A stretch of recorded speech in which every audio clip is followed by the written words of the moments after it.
That's 1 minute fast. Slow. I'd say 2 minutes. 6:59.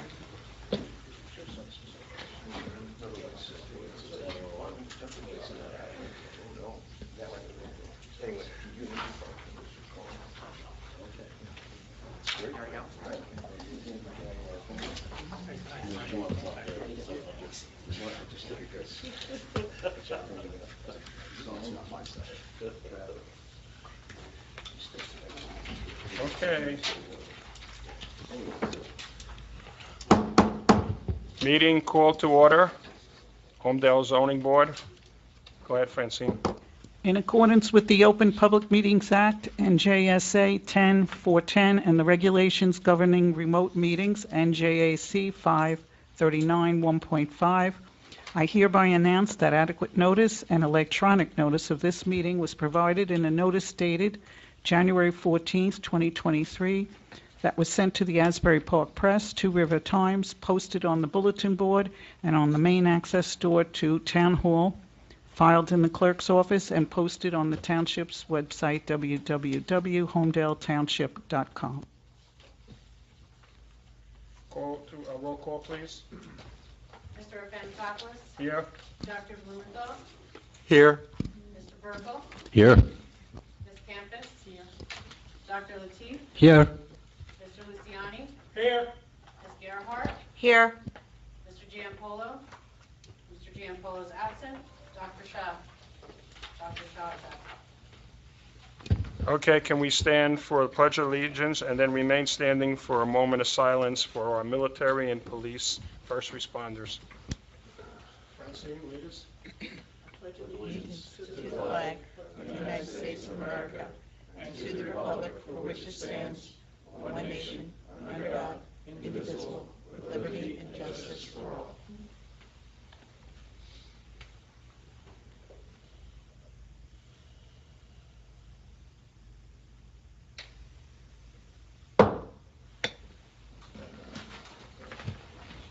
Okay, Francine, can you read item number 1, please?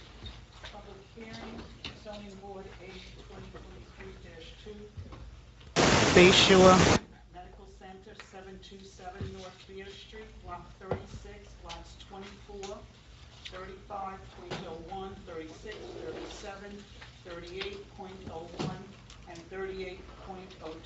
Applicant seeks an amended preliminary and final major site plan approval to create a means of egress on Bay Shore Drive, add a driveway in the rear of the hospital campus, add parallel parking spaces on the hospital side of Bay Shore Drive, add blinking crosswalks and stop signs, add an additional crosswalk at the front of the hospital, add speed bumps, add 2 additional signs on the emergency room facade, along with lighting improvements.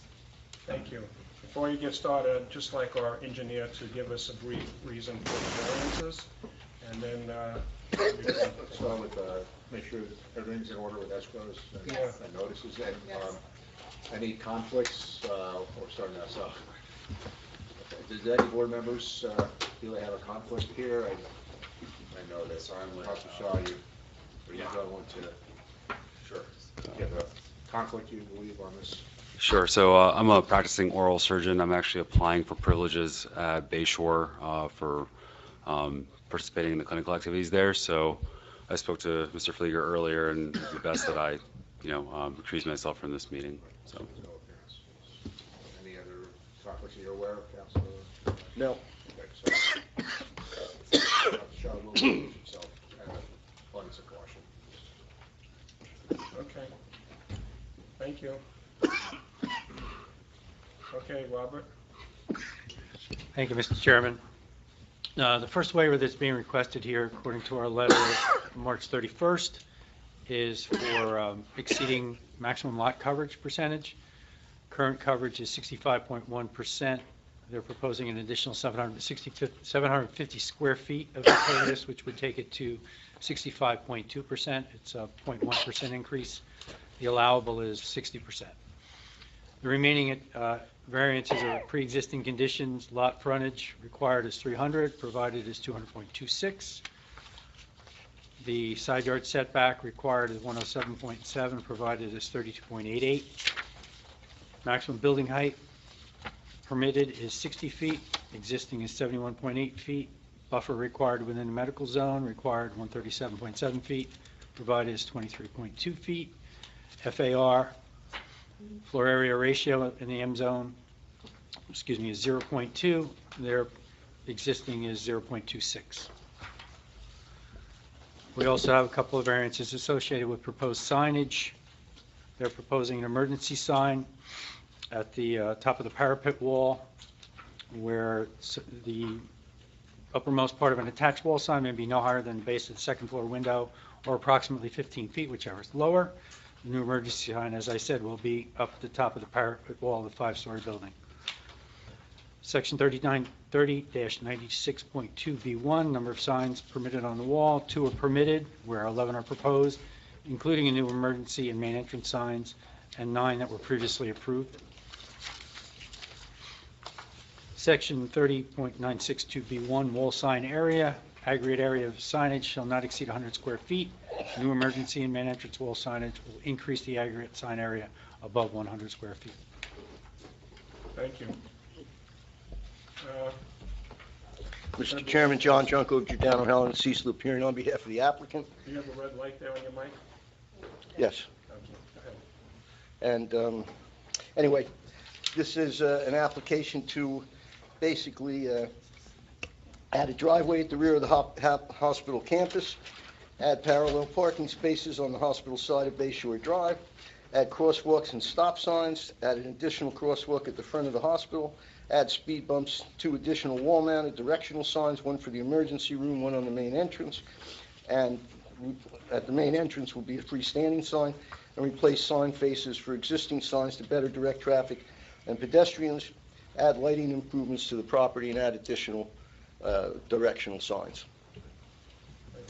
The plans were prepared by Mario Iannelli, who is here with us tonight, and when you're ready, I'd like to call him as our witness. So we can swear in everybody that's going to testify all in one shot, including our professionals. So who else is going to be testifying tonight? Well, Mr. Iannelli, Andrew Vichy. Andrew Vichy, Jason, and Andrew.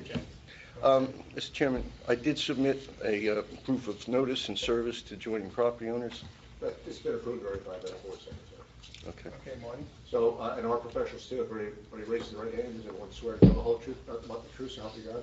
Yes. For the record, all the applicants, witnesses, and the board's professionals have been sworn, and you just Thank go you. through their credentials with me. As they come up, they'll give us the credentials. So I would ask Mario Iannelli.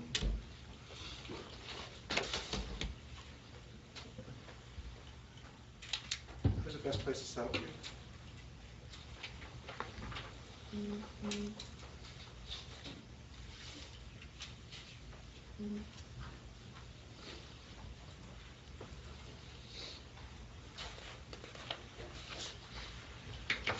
Maybe a little bit towards the table, Yeah, a little back a little bit.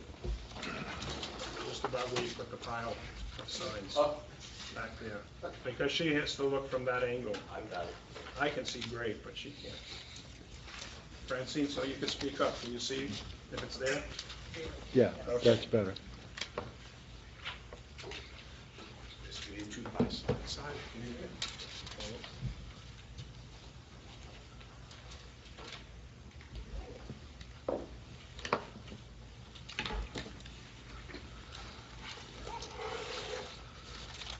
So Mario, since you've been sworn, I'd like you to present the board with your credentials. Are you a licensed professional engineer? Yes.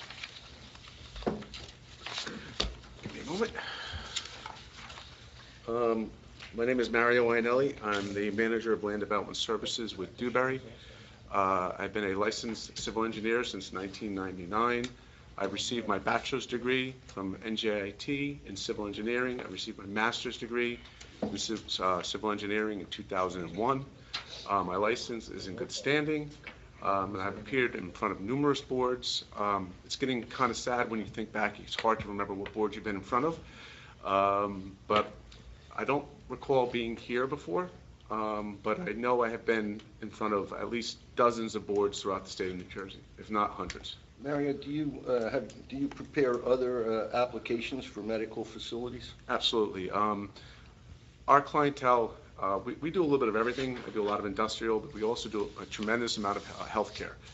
I work with at least 5 of the major healthcare providers in New Jersey on various campuses throughout southern New Jersey, as far down as Mount Laurel and Voorhees, and all the way up to the Summit, New Jersey, throughout the entire state of New Jersey, and also including, I've worked on Bayshore before, I've worked on the design before, I just have not presented it before with regard to the project. When you said you worked on it before, are you talking about the ED that was done about 2 years ago?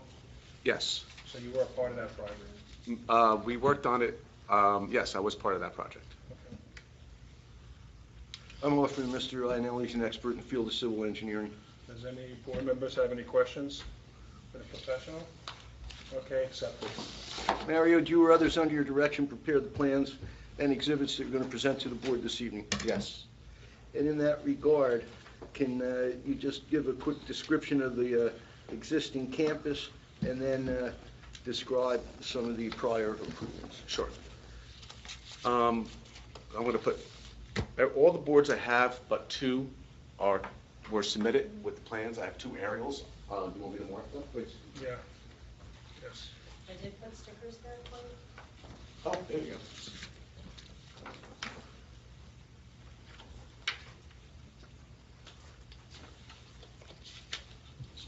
So we did get some revised drawings, so tell us if these are the original or the revised too. These are the original drawings that were submitted to the, Okay. I did not submit revised site plans, I believe. We got one You received a revised sheet. sign package. Sign packages. Right. but No, we got, did get one page. we did get one page. That may have been a sign location plan. C100. Yes, it's a sign location I believe plan. that's That's sign location. It's, That's- it's signed by the, That's associated with the sign guy. package. Okay. That'll be A1. Or A1, I'll describe it. A1's titled Exhibit A. It's dated today, 4/12/2023. It's an aerial of the entire campus. There will be another exhibit, another aerial, which is titled Exhibit B. It's a larger aerial of the north parking lot, and that'll be A2. and all the other exhibits are already submitted as part of our application. Yeah, everything else that I'll be referring to tonight will be, was submitted with the original application, that's correct. Okay. And those, A1 is that Google or is that taken by, who took that picture? For the record? That's done by our GIS department, they download it, it's sourced at Near Map Imagery online service, the SRI, it's dated 2022. The other aerial, I believe, is based off CID aerial maps, which is the imagery warehouse of the state of New Jersey, and that is dated 2020. Do you want to do each one as, do you want to do the whole package in one time, or wait until he gets to it? When he gets to it. Okay. So give me a moment.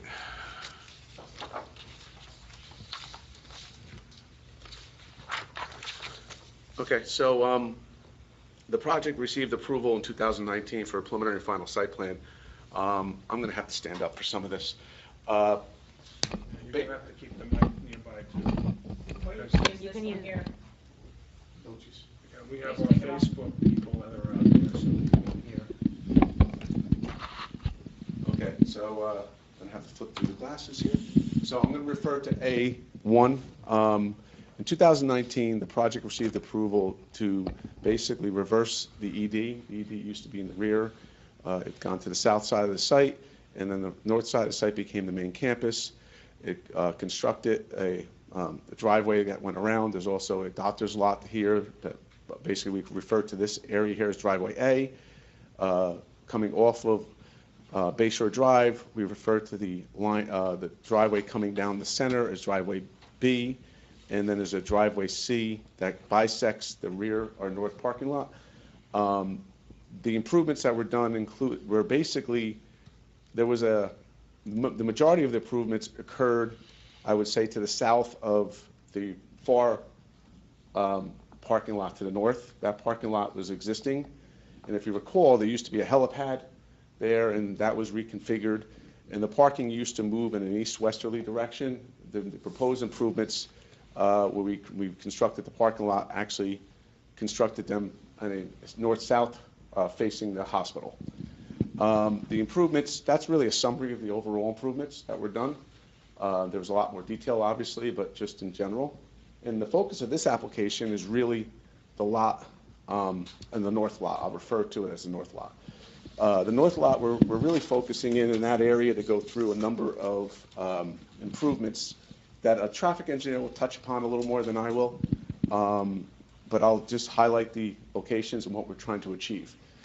So some of these enhancements that we are trying to, that we've been designing in this lot, really is to improve the vehicular circulation, pedestrian circulation, and we tried to look at the entire lot.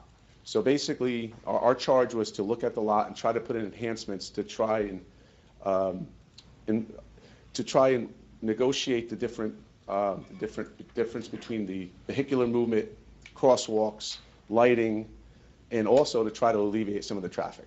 So when we started this, the first thing we did is we started from an initial study that was looked at, and we said, okay, one of the things that they came up with, and it's hard to see, that we decided, and I'm going to put another exhibit up actually. Don't mind. Okay. I'm going to put exhibit 1 up. This is going to be far easier to visualize. Okay, what are we going to call that one? That's A2. It's exhibit B. It's a blow-up of an aerial that's of the north lot, which is the focus of this development. Taken when? 2020. 2020. And one of the reasons why we had to use 2 different aerial sources, 2020, the south side was still under construction. So for me to show the whole picture, I had to use a different source that had a little less resolution, as you can tell. So when you look at the north lot, I'm also put on the other easel C101. There's a number of improvements that I want to highlight. These enhancements that we're talking about doing here is, the first thing is that I'm going to start at the intersection of driveway B and Bayshore Drive.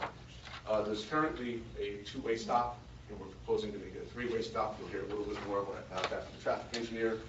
Moving up driveway B, we're putting in some speed bumps that are going to try to reduce some of the speed. And we also, if you look at the intersection of driveway C and driveway B, there's 2 crosswalks there. We're adding a 3rd crosswalk on the westerly side of that intersection. And if you go down and continue in that direction along B, we are proposing a couple other additional speed bumps. Excuse me, did you say a speed bump on driveway B? Yes, That's the one, that one there. yes. What's the reason for that? Well, speed bump is to try to slow people down as they're approaching the intersection. So it's a bump when you go over, it's going to It's a cause. bump. The reason I'm saying that is we bring patients in there on the ambulance, just so you know, my background is I'm on the first aid squad. Okay. Sometimes they have back injuries, breaking bones. That's not going to be good for them, going over a bump with a patient in there. Okay, well, one of the things that we have to balance, I understand that, is that we were trying to put the speed bumps in there to try to reduce speed throughout the whole parking lot. We could look at using instead of a speed bump, and I'll talk to the traffic engineer, but we could look at using a more mild speed hump in that area, but we have to make sure we have the room. But our intention is to put the speed bumps there to try to, and they're located there and also along Bayshore Drive, we're putting speed humps in, which are more the, There is one down there now when we go into the Right. nursing home. So that's what we're intending on doing on Bayshore Drive. I'll get to that in a minute. But the intention of the speed bumps is definitely slow people down. I hope As they they're consider what the ambulance person that's in that ambulance riding patient, how are they going to handle that bump? Well, I can definitely look into the options of using something less abrupt. Yeah, that would be Something very that's- important. Okay, so I hear you and I understand. So what we'll do is, we'll definitely look at, there's some options we can definitely propose. And we can work that out afterwards with if the board chooses to move positively on this application, we could work with the town engineer to try to, You mean our engineer, yes, our board engineer? board engineer, correct. All right, he's writing that on his list. Let me generalize what you're implying, that there are problems with speed No. on that. Generally, in making improvements, on an existing site, typically what you're trying to do is ameliorate problems. So, has speeding been a problem? What else has been a problem that you're trying to fix with these changes? Well, we're not trying to fix, our charge was to try to enhance it. Our charge was to try to look at the whole picture, lighting, the entire picture of the front of that rear lot. To try to look at adding, I'll get to in a minute, another access point to that lot to try to, distribute the traffic. So it's not just speeding, it's a culmination of, when you have an opportunity to look at something as a whole in the rear lot, you want to address everything if you can. That's why we have some lighting that are going in at the crosswalks. I'll get to that in a minute. There's additional crosswalks being added. There's only speed bumps being proposed here on this one road, on Road B. Well, that's the one I disagree the most. Right, and there's Yeah. also one, I'm sorry, in Road C. But that's also not unusual in that people moving from their cars to the main entrance will be crossing that. So there's a lot of intersection between vehicles and pedestrians. Well, that's why we, through the whole review of the process, we focused on driveway B and driveway C, because that's where the traffic is flowing. Within the parking lot itself, we are not proposing those types of measures. In the packet here, you have ambulance entrance only. Is that the same drawing? No, that's No, not, that's on the other side. that's the back. Okay. So are ambulances going down driveways? Usually they don't, but they might. But We're usually in the front to the emergency room.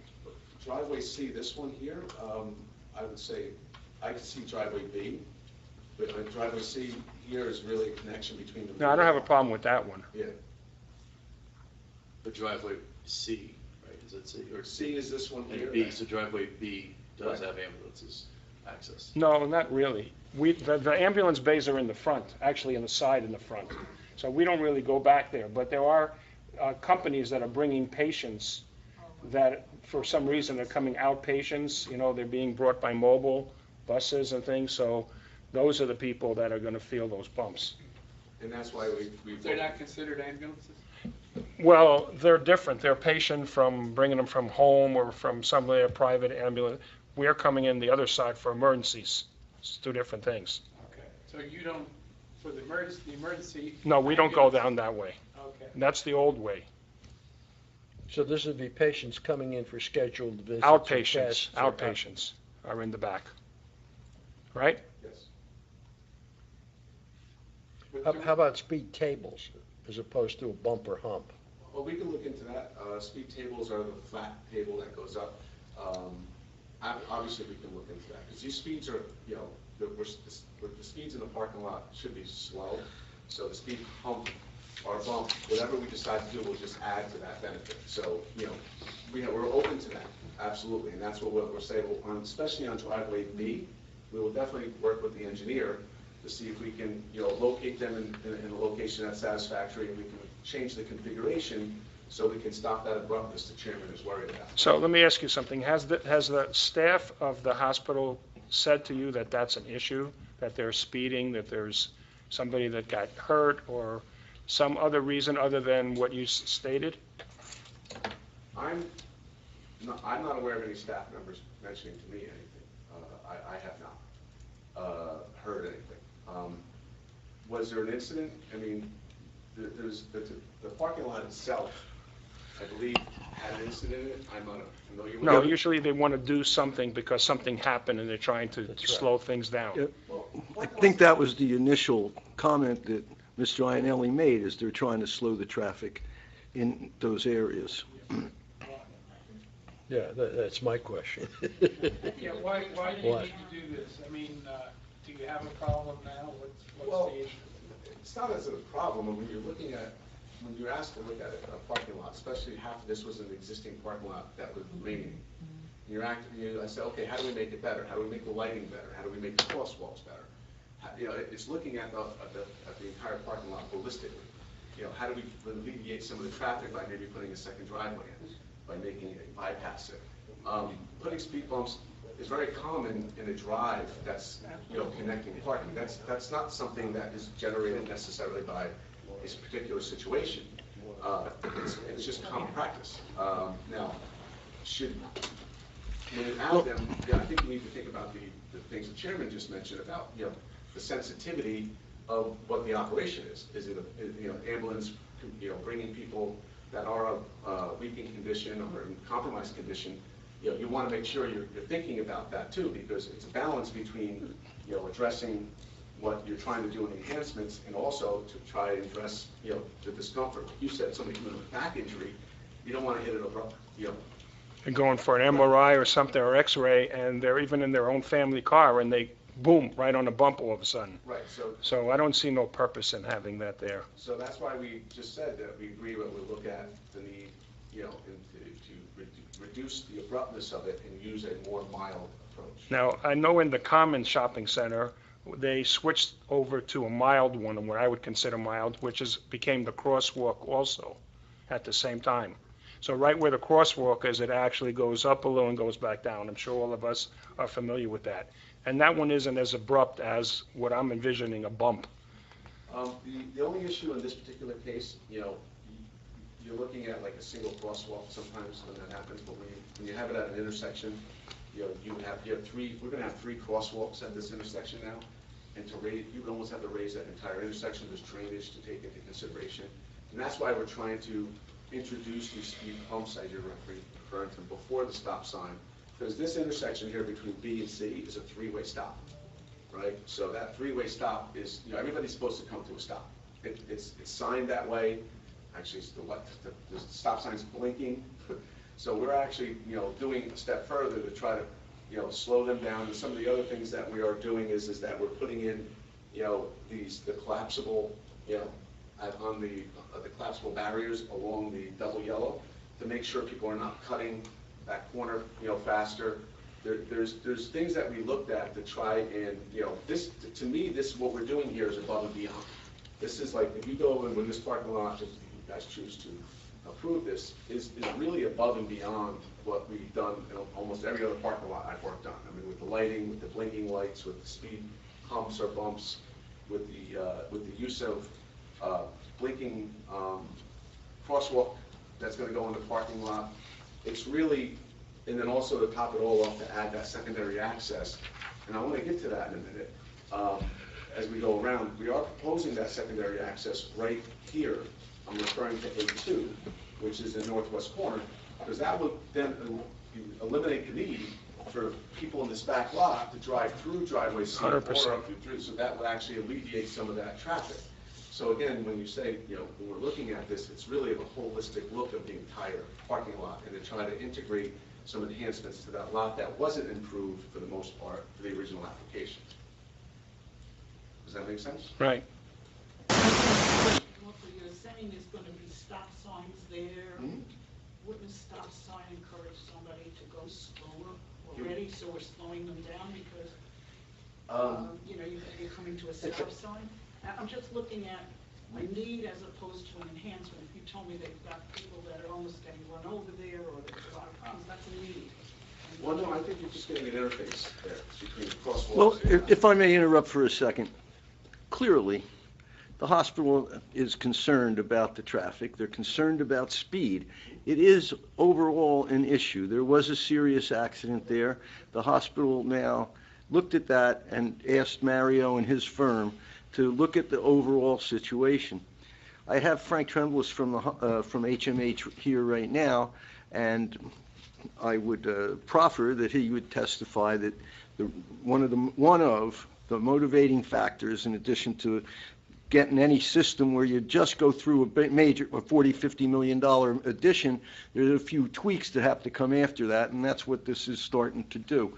But Frank identified that the concern was that because of that accident, that the traffic needed to be calmed, and they engaged Mario and his firm, they being HMH, to design a system that works. Now, I don't think anybody considered the bump like you have, and you have insight that Mario hasn't, you can ask him, but I Well, get he's going to say he the hasn't hospital driven an represent- ambulance. I'm curious to know if the hospital representative thought about it either, you know? Well, the fact is When this, that time comes. that you're recommending a different, or not recommending, it sounds like the board is suggesting there should be a different type of calming device, and I would suggest quite simply between the engineering skills that we have here tonight, that is not going to be a difficult issue to look Okay. at some of these alternatives. You've already recommended one that you saw that came into the town that was acceptable. I wasn't aware of that, or I would have asked my client to look into that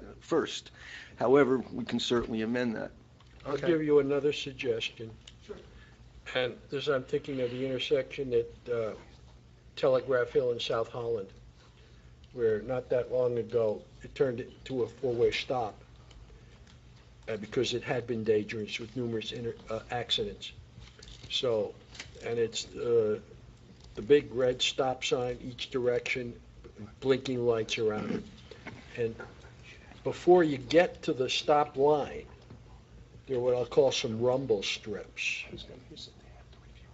And they do tend to lead you to slow down, but they're not as abrupt as an actual bump or hump. I think we have in some areas out there rumble strips already, so But just another option to consider. I'd be more than happy to evaluate those options with the board engineer to see, you know, what makes sense from what the goal is and what makes sense from the board's concern. That would be less, you know, that wouldn't be as bad to a patient to have those as a bump. And maybe along driveway B will be very sensitive to that. I mean, driveway C, I don't think you have a concern with. So it's really just driveway B that we have to focus on. Because that's the main one, they're coming to the outpatient. Okay. Then you dropped off after that, they're parking their cars, doesn't matter. Well, as you said, that was an interesting point that we weren't aware of, and certainly sounds like it is part of Engineering 101 to get Yeah, that straightened okay. out. Let me ask, all right. Okay, I don't want to The hold you board's up. engineer, what's your initial reaction to these things? I think rumble strips are probably the way to go because it's less invasive, for lack of a better term. It's the kind of thing that's designed to slow you down, and if you're not paying attention, it gets your attention without being abrupt up and over. And from my client's perspective, that is, the goal is to slow the traffic in the best way possible. So if that turns out to be the recommendation, I can represent that our clients will accept that and incorporate that design. Thank you. Okay. Sorry to interrupt your presentation, No, but that was No, I mean, insight, and I thank you for that. I think everybody's goal is to find the best solution. Been doing this for 30 years, and that's been my goal every time I work on a project. But I also understand that we have to listen, you know what I mean, and that's really important too. So I do thank you for that, Mr. Chairman. So we talked about the intersection between B and C. Back to what I was saying on that, we're actually adding, I'm referring to drawing C501. I placed it next to the aerial to kind of give you a side-by-side. If you're pointing to that To the one on white the right. document, some of the board members can't see it. For the record, we should move it, so. I think you got to pick it up and put it over to the other one There. on the same easel. Okay, I got it. Just move it to the other easel. I'm gonna do that. Did we mark that one? It's a submission. Oh, okay. But this one's part of the submission. If we have to use the one easel, we can do that.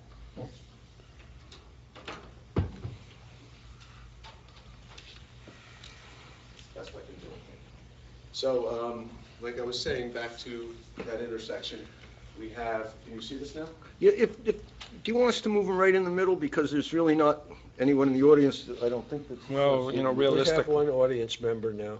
I mean, it's a little hard. Okay. That's fine. So I'll use one easel. So back to, I'll just refer to the aerial, that's A1. You can see this intersection between B and C. We're adding a crosswalk on the west side of this to create a three-point crosswalk. As you work your way around, we talked about the speed humps or reduction in that one driveway area. We now know that there might be a rumble strip on that driveway B. As you work your way to the back of the the back of the parking lot, I'll call it the northmost part of the parking lot, which I'm highlighting it. You can almost see the line on the aerial, I'm referring to A1. The new pavement. That the new pavement, I'm sorry, A2, that's where the new pavement started. And so the rear lot is where we're doing some of the most of the improvements. Again, that's the lot we barely had any improvements on with the original application. And what we're looking to do is right in this location here, I'm just going to stay with the aerial because I just think it's easier. We're going to put a driveway access from this point to Bayshore Drive. And I'm going to highlight it. It's basically shown on 501. That will be a two-way driveway. You'll be able to make, full movement. It'll be all-way stop at the Bayshore Drive. And it will allow people, again, that are utilizing that parking lot to instead travel to the south and go out through C and B. They'll be able to get out right to Bayshore Drive. We really believe that is a really good enhancement to this to stop some of the cross traffic. We're also installing along the edges of these parking lots here, we're installing landscape islands. So we're going to put landscape islands at the edge of all parking spaces there, or the parking aisles, I should say. And we're going to basically lose some parking as a result of that, but we think it's worth it because we're going to create an island and a break point at the end of the aisle, and we're also going to put a stop sign at the end of each aisle there. How many spots are you giving up? Well, the breakdown, we're giving up, we're losing roughly 19 spaces on site. That's a lot. But we're going to create 11 on Bayshore Drive as parallel. Okay, so we're only net losing 8, and I think that we tried to minimize that, and balancing, that's one of the reasons why, we added these islands. We're not really looking to add any more because then that just results in additional parking loss. To what extent is there a parking limitation at this point? From an ordinance perspective, we are way over. I mean, in practicality. Practically, we want to be about 700, and we're about 700. So we're still within that realm of where we want to be. So there haven't been instances where the parking lot is overflowing? Parking is a challenge. It always is in a hospital because of cycles and the shifts and everything else. So I'm not going to say that, but I think I think you have to, again, balance these enhancements with losing some parking, and how do you make it all work? So it is definitely a balancing act every time we do something. So go back, you said you're going to add parallel parking, so you're going to increase the width of that road? No, we don't need to. It's 29 to 30 feet wide, which is compliant with parallel space in a two-way traffic. And also, as part of that move, that improvement too, there's a crosswalk on Bayshore Avenue. I should say there's a crosswalk. There's 2 depressed curves that point at each other with no striping, so there is no crosswalk. One of the things we are going to add, and this time I will move this over, we're going to add a crosswalk there at that point that's going to be, basically, I don't know if you can see this on E501, there's 11 spaces being added. This is the crosswalk right here. And then we're adding striping on each side, which is required so you can't park up against the crosswalk. And we're going to actually stripe it. We're going to actually sign it with the illuminated sign so that crosswalk is visible.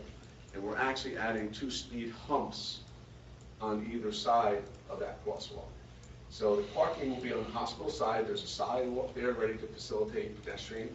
And in our opinion, 29 to 30 feet wide is more than adequately wide to support two-way traffic and also to have a parallel space. Okay, so Ralph talked about the stop sign that blinks LED with solar. Yes. Are you proposing those for all the stop signs? Not all.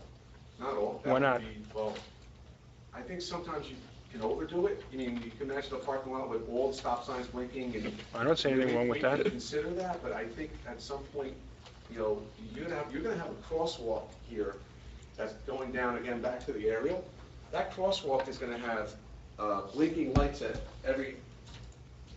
So let me explain to you, this crosswalk here that currently, well, you can't do that. So you're going to have a stop sign at that crosswalk, right? On that one roadway, right? That we're talking about? Where the crosswalk, Bayshore Drive, You have a stop sign on either side, then you have crosswalk signs. not a stop sign at the No, crosswalk. not necessarily a stop sign in front of the Okay. crosswalk. I think the blinking signs, the approach signs saying crosswalk ahead, I think that's above and beyond what typically is done. A mid-block crosswalk typically has, just a standard sign. We're going to have the blinking signs here. We do have the approach speed humps to slow you down. And I'll defer to the traffic engineer a little more on that. But in my opinion, that is, again, very well lit. And we're also adding lighting. That's another thing. Along Bayshore Drive, we're adding new lights along that improvement. Basically, that stretches from driveway B to our new driveway, so that area is well lit. We'll What talk does that about lighting. crosswalk take you to? There's a facility next door that when you walk in, you go up the curb, you walk about 10 feet, and there's a set of steps, and, then you go down to the, so it's a pedestrian connection. It should stay. I mean, in my opinion, I don't think there's a reason to ever lose a pedestrian connection. I think it just needs to be better controlled. Well, that's an office building, not part of Meridian. Those buildings. I would have to ask. No, I'm pretty sure they're not. Okay, I'm sorry. I mean, I'm not testifying, but I gotta look at the one, I gotta look at it. those are just medical offices that there happens to be a way to connect to them. Yeah, I don't know if they're affiliated with, but I know they're. No, they're not, as far as I know, but the hospital person could testify they are not. Various show, Frank. Right here's Bayshore, it's right here. Yeah, that's not ours. Because there's a connection to those two buildings and not to the other two. Well, that's correct. We're maintaining the pedestrian connection that goes down to the north on Bayshore. And this existing connection was there. I mean, so we said, well, if it's there. Yeah, no, to the left, there are two more other buildings falling off the map. Let me get the whole aerial, if you don't mind, so we can see that. I don't see pedestrian connections from those other two buildings. I'm referring to Yeah. C81. It's this Yeah, one and to this those one. buildings. So it's not obvious why you'd have a pedestrian connection to one set of buildings and not to the other, right? I know this is gonna sound a little confusing. I didn't put it there. I didn't know why it was planned for there, but it's there, and I'd rather sign it correctly. I think there, according to what I see on these site plans, I see a little mark on here to the building that Ralph was just saying. Is that another crosswalk? I mean, I don't know, look at the site plans. I'm not seeing it on the aerial. From here to there, but not to there. Is there any crosswalks? No, Yeah, just, I'm sure, I don't know if it's for the record. yeah. What do So you there's refer to? definitely a crosswalk there. C100 map, Well, this is a new walk. He said the curb's cut, but there's no walk there now. Right. is that the There's no crosswalk curb. you're referring to, those two little Is it marks? because there's not gonna be any parking? So it wouldn't make a lot of sense? Don't know. You're referring to right here. Okay, it's very hard to see. The crosswalk you refer to there, and there shows the one with the signage on. I'm not sure, it looks like a path that's there. I'm not sure if that's an actual sidewalk connection. I'll have to look into that. Okay. If it is a sidewalk connection. Does the hospital official know if it is or not? I don't remember if there's a connection there. Is there any shared community between those buildings? Is anybody using that? Mr. Trembless was sworn. You've asked, Frank, Frank Trembless.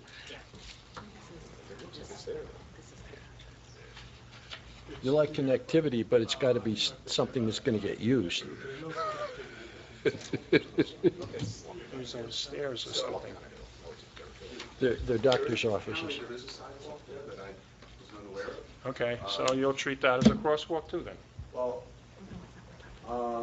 we have to see how it lines up with the intersection, because it's at an intersection, but obviously we will look into that for sure. Thank you. Um, Bob, you got that on the list? Just, Bob, for your, just south of driveway D. Okay. You see it?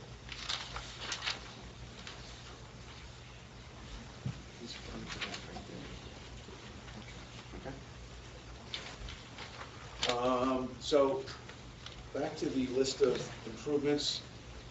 This internal crosswalk that goes down the parking aisle. Yeah, I'm showing it here on Exhibit A1 again. This is an existing crosswalk that was there. It used to be down more towards the east, and with the last approval, they moved it to the middle, and then they created driveway C, that created a pedestrian walk all the way to the hospital. What we're doing on that crosswalk, on the last leg of that crosswalk by driveway C, there'll be in-ground lights for the crosswalk and lit crosswalk signs. And then the aisles beyond that, as you go north, there will be lit crosswalk signs at each one. That is really to highlight the crosswalk as you drive into the parking lot. In addition, we are adding some lighting in the back that will enhance the lighting to improve the visibility. So The lighting in the back was dim. Well, the lighting in the back, we proposed 5, I believe it was four lights on the campus and some light, I think some lights on the, I think it was 7 or 8 along the Bay Shore. Let me check the number. But we have been talking with the board engineer, and we've agreed that we have to do a light level reading on the existing lights and then merge those with our proposed lights. So what we're going to do as part of, if the board chooses to act positively on this, we'll work with the board engineer, and we're going to look at the existing lights and factor in what we're complementing to that to see if, how it's going to work on an overall. Again, I keep saying it's really looking at the whole picture here. We're trying to bring that rear park, the far parking lot in the north, a little more up to scale. Because that's very old. I don't know when that was last done. They're probably newer, more functional, effective fixtures now, et cetera.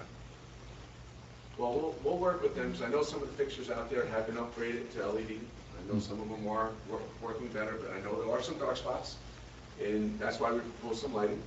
But we'll work with them to make sure it works with the existing and the proposed lights, and if we have to replace them, we already agreed that we would do that. And just to be sure that we're on the same page, the lighting is not, you're going to be conscious of those residents along Holmdel Road, so we have no overflow going to their property at all. We will when you use a take the very readings. similar light, and any light that is up against a residential light, we will absolutely have a house side shield to it to make sure that it's, it cuts off at the rear, but we will also make sure they're downward, we're not going to put Box spotlights lights, out shadow there. So box it's gonna lights.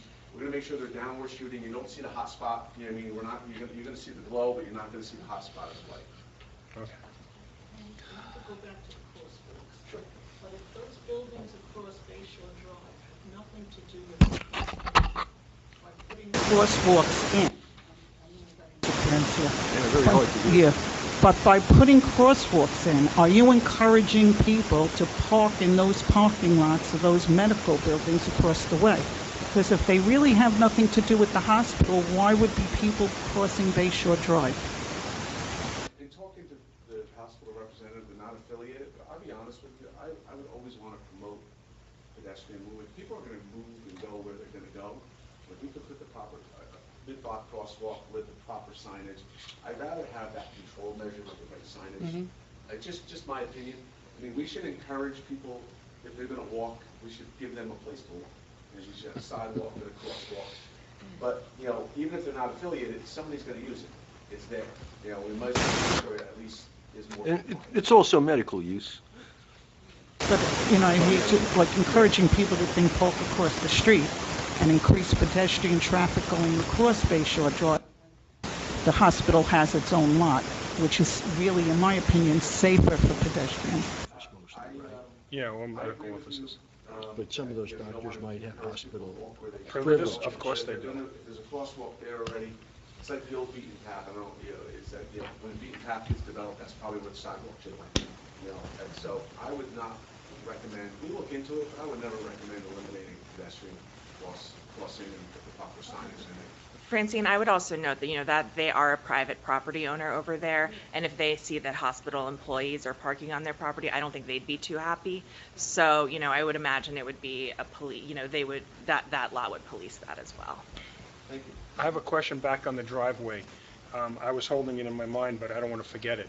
So when you come out of that driveway, the parking lot, the new one they're proposing, are you going to have any kind of signing to tell people which way to go? Or are they going to decide if they want to make a right or a left there? How are you handling that? We have no signs proposed at this point. What are you saying, like a directional sign? In other words, when they come out there, one way will take them to the nursing home. The other way will take them out to the main entrance. So do you want them to possibly go towards the nursing home? Or do you want them all to flow towards the front of the building, to Beers? let me just talk. Yeah, just some thought for you Well, guys. if you turn to the right, can you get out? Yes. Or is it dead end? Yes, you can. You can get out both ways. You're passing through the nursing So I home. just saw a nod that we will work with the board engineer to put some directional signs, as long as it's on our, we can facilitate it. Bob, what do you- Bob. May I request on that point, let's have the engineers review it. That may be too redundant, but if it isn't, we'll happily put it there. Bob, what do you think I'm not about, familiar with the area enough to say that if I'm coming out that driveway, I would know which way to go. I would imagine that a good portion of the people coming out of that driveway are not going to know which way to go. So, Like I said, we can look at the wayfinding signs. Something that- you might have to just say, South Beers, make a left or something. Something very- Otherwise, you're going to have the people going into the nursing home and then getting mixed up in that parking lot. I don't think this is a big deal. No, just points and things. Another thought. Yeah, I think. But, hey, Mario, isn't that parking lot primarily our employees? It's primarily employees, correct. So you would think that many of the drivers that are there are familiar with the, where they're going. That would be a good reason potentially to not need a sign. But like I said, I would leave it up a little bit to the board though. If you're talking about a small directional sign, that's like a traffic sign. Yeah, Just pointing out. The board is comfortable with delegating those kind of. I'm okay. It's just Yeah. things that you said you want to make it better. To me, that's a Yeah, good thing to and make it let's the better. engineer, if Okay. the town engineer thinks we should add it, we're willing to add it. It's Okay. as simple as that. We don't think we need it per se, but we'll find out. And Okay. if it's Fine. recommended, we'll do it. Fine. Just want to make sure I hit everything. We talked about the proposed landscaping in the rear. One of the things that we are going to do is with proposed landscaping, we're going to work with Bob Buco's office. There were 12 trees that were not planted in the original approval or not there, so we're going to add those as part of this also. That was something that we had mentioned in talking to Bob. From a landscaping perspective and an overall traffic improvement perspective, that's really the overview. And the goal is to, again, looking at this holistically, lighting, signage, crosswalks, pedestrian interface, all of that was factored in how we can enhance this rear parking lot to make it, to make it all work smoother. Is really what we're after. I think that's most of the improvements. That's really of any significance. And I think most of the stuff that I believe beyond that. I have a couple of questions, Mario. Hold on a second. Okay. Yeah. With regard to the review letter that's been prepared by the board's engineer, are you in a position to advise the board if you can address those comments? And of course, you already addressed many of them directly, but the remaining comments that we didn't discuss, any issues you would like to raise Before he with the does board? that, he only needs to address the ones that you guys don't want to do, or you have a question about. Because if Right, Bob well, Bucko's letter, you're in agreement with all that, that's fine for us. Okay, We're I done. can represent in my conversation over the last couple of days with Bob Bucko. He is in general agreement. He was interested in how the board would react for these comments. I think everything you've said that you've identified so far, we'll have a way to address, and you've given some guidance to your consultants who will then work with ours to get the plan in order. Yeah, I mean, I tried to hit, in the multiple conversations I had with Mr. Bucco, I tried to hit some of the things that we, would address in my direct. So the report itself, we reviewed it, and we will be able to address the comments working with his office. I'm going to let my professionals too comment on your testimony too. Okay. So they may have something to add to what you.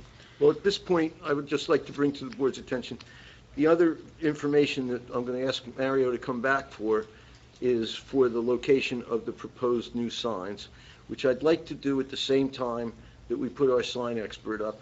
But I think that the traffic engineer should go now, discuss the issues while they're still fresh, and then we'll come back and do the sign plan with Mario and the sign expert. Okay. Before he leaves though, I want to have my professionals. Of course, sure. Go over that, then the board members, then if there's any public that have a question. Absolutely. I do have one other question, topic you haven't addressed, stormwater management. Yes.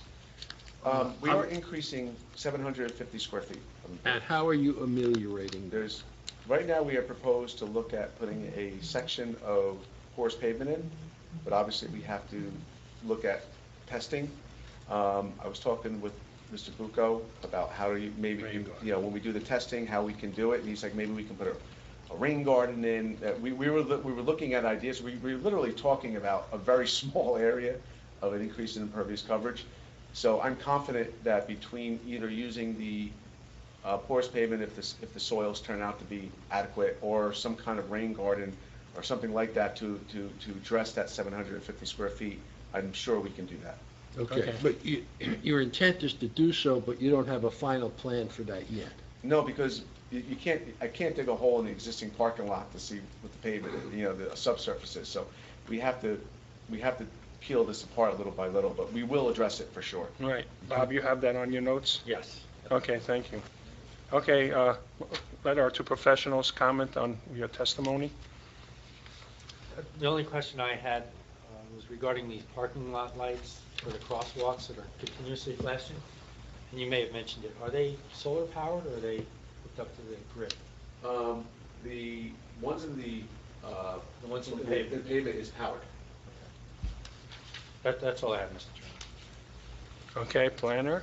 Yeah, I just, just going back to the earlier discussion about the speed bumps and rumble strips, I'm looking at sheet C102, there are rumble strips right now on driveway B.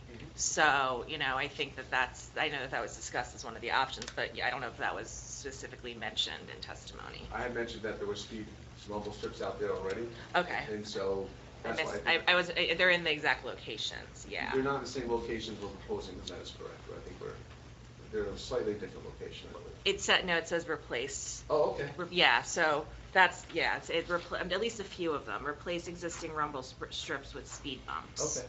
So, just another thing to take into consideration as the board, looks at that. Okay. Any board members have any questions for the engineer that we haven't already addressed? Any members of the public have any questions on the testimony you heard? Nope? Okay. Next. Thank you. I call Andrew Vischio, please. Mr. Chairman, Andrew is our traffic engineer, and he is sworn, so I'll ask him to present his credentials. Good evening. Thank you for the opportunity to present to you today. My name is Andrew Vischio. I'm a project manager with Dewberry Engineers. Work closely with Mario. I am the applicant's traffic engineer. I'm also a licensed professional engineer. My educational background is that I received a bachelor's degree and master's degree in civil engineering from the Georgia Institute of Technology. I have approximately 12 years of experience in traffic engineering. I'm a certified professional traffic operations engineer, and prior to working for Dewberry, I served as the director of traffic engineering for the city of Jersey City. Okay. What towns have you testified in? Morristown.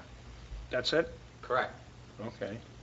So this is new territory down here in the south. Let me reiterate that as part of my role as the director of traffic engineering for Jersey City, I testified to the Jersey City Council probably about 24 times, and I've also sat on the other side of the table reviewing site plans from private developers. So I've been on both sides of the table. So again, thank you for the opportunity to present to you today. Board members, you have any questions of this? Nope. Just, if you could spell your last name for me. Sure. V as in Victor, I-S as in Sam, C-H-I-O. Okay, we'll accept you. Thank you. All right, so Andrew, did you, all the exhibits, reports, they were all prepared by you or others under your direction, correct? Yes. Okay, so could you just describe the circulation patterns and describe what you looked at in the study and your findings to the board? Sure. If you don't mind, I'll stand up. You can adjust that and go up and down if you want. I'll just go over here. Okay, Might be a little thank bit you.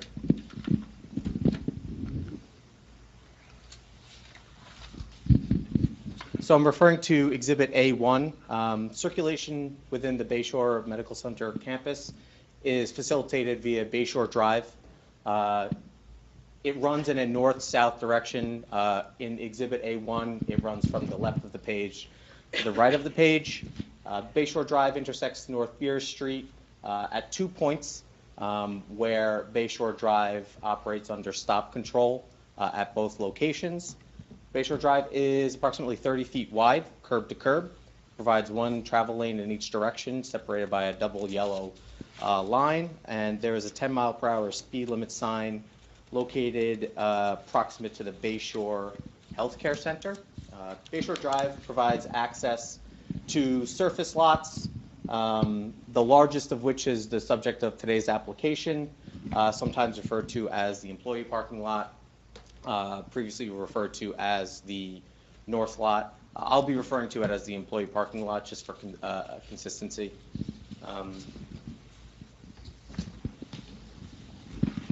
So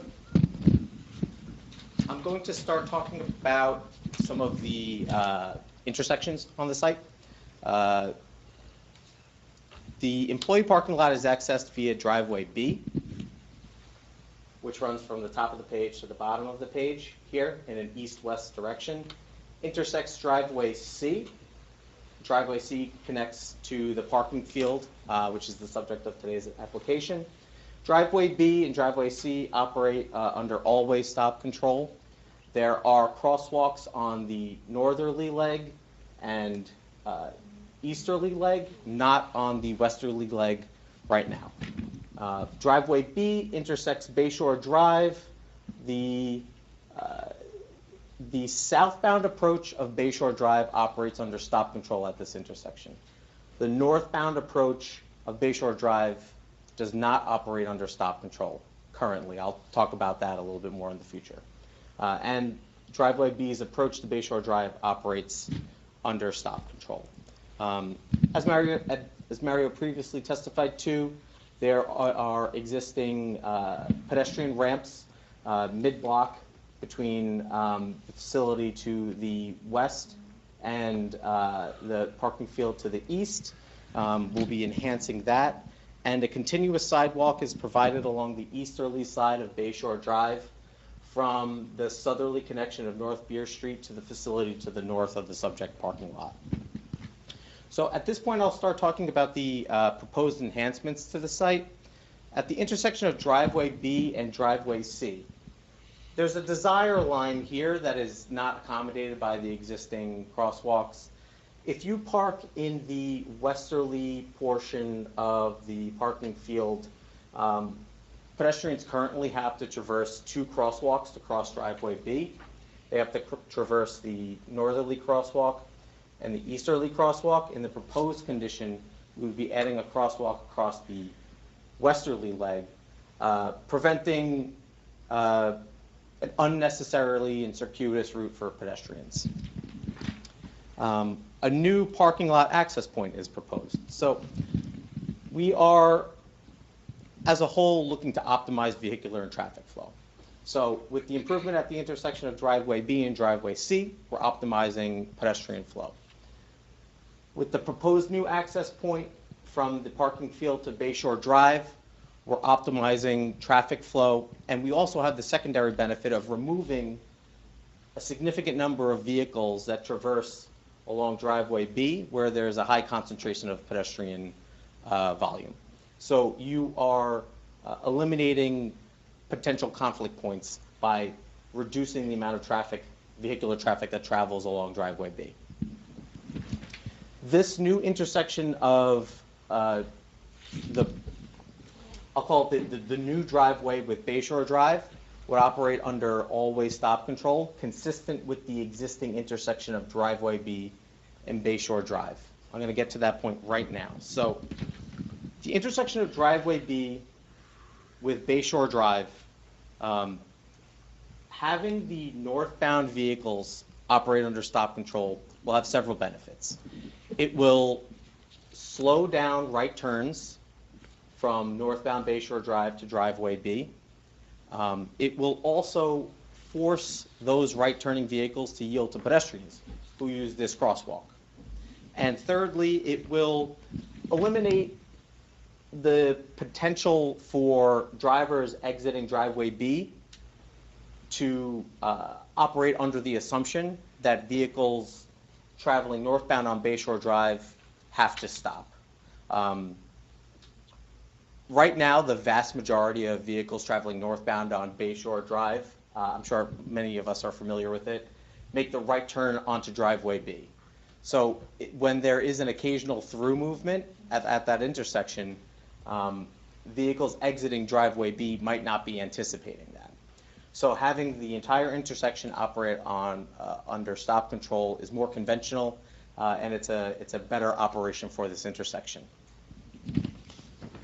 So you want to propose, in other words, stop sign on Bayshore Drive and on driveway B. So it's three-way stop signs. Correct. So And- currently there is a stop sign on for the westbound approach of driveway B to Bayshore Drive. That stop sign exists, as does the southbound approach of Bayshore Drive to driveway B. We would simply be adding a stop sign for northbound traffic. Okay. Only on, and what about any other places on Bayshore Drive? So the new intersection of the access point with the parking field to Bayshore Drive would operate the same way as this intersection. Three-way stops. Always stop control. Okay, and what about the front driveway, which is from the emergency room exit? No changes are proposed to that. Any reason for that? We were focused on this, and we're not adding any vehicular travel or inducing any vehicular demand to the campus as a whole. We're just changing travel patterns in this area right now. I'm just going to what I heard earlier, that you want to cut down some of the speed. So by putting another stop sign on Bayshore Drive at that, let's call it the emergency room driveway, that would help. Coming out of there with the ambulance, we're always watching these cars speeding down that road to go out that main entrance. Sure. So I think you touched on an important topic. And really what it comes down to is driver expectation. So the Federal Highway Administration publishes a report called the Manual on Uniform Traffic Control Devices, MUTCD. And it talks about requirements for roadway characteristics that are conducive to stop control, particularly always stop control. And what it comes down to is driver expectation.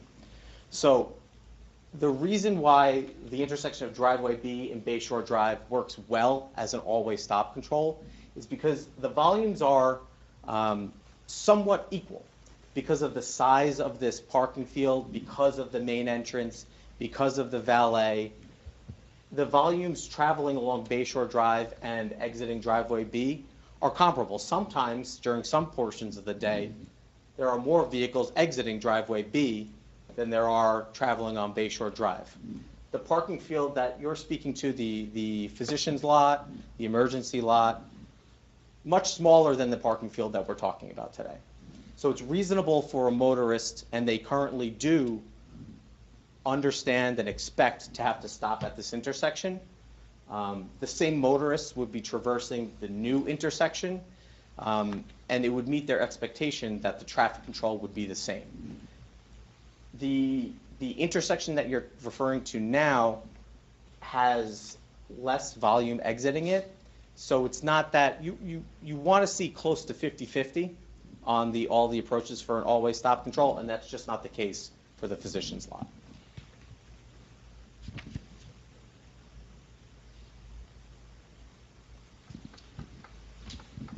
So, I'm sorry, did you have anything? Okay, all right, great, thank you.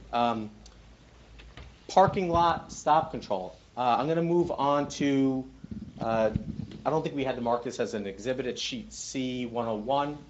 At the ends of each drive aisle, we're proposing stop bars, a word stop, and stop signs within the drive aisles, within the islands at the terminus of each drive aisle. The islands at the terminus of each drive aisle would also improve visibility. The internal parking lot crosswalk would be enhanced with continuous flashing pedestrian crossing signs. The crosswalk nearest to driveway C would also have pedestrian detection sensors. So that is how the in-road flashing markings would operate by passive pedestrian detection. Moving along to the speed control measures, I want to... Excuse me a second. Mr. Flager, you want to mark that as A? Do we want to mark? should, we've been talking about. A3, C101. Yeah.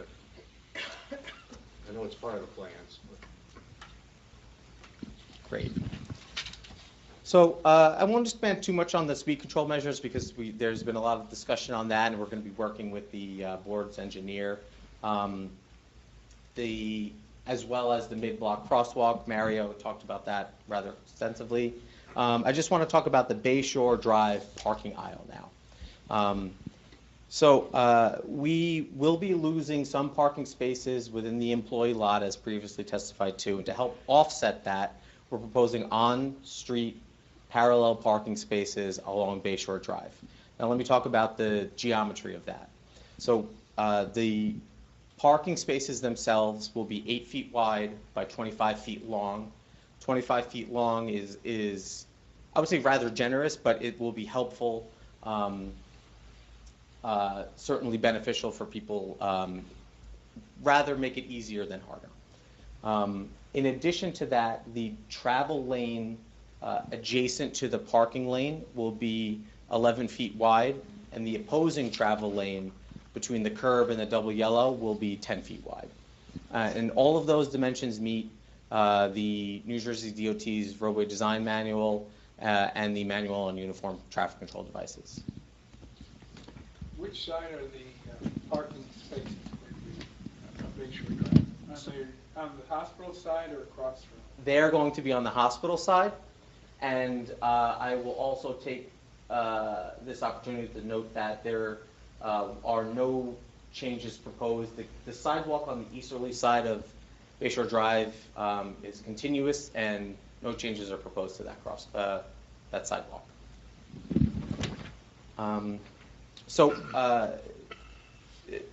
Lastly, I'll just provide a sum of the parking capacity on the site. We are proposing 698 parking spaces in the lot, and there would be 11 parallel parking spaces. So if you park in the parallel spot going north, I assume, all right, then when you're done, you have to go out and find a place to turn around and go back. I'll move over here so I can speak into the microphone. Right? So if you were a motorist making a right turn onto Bayshore Drive? No.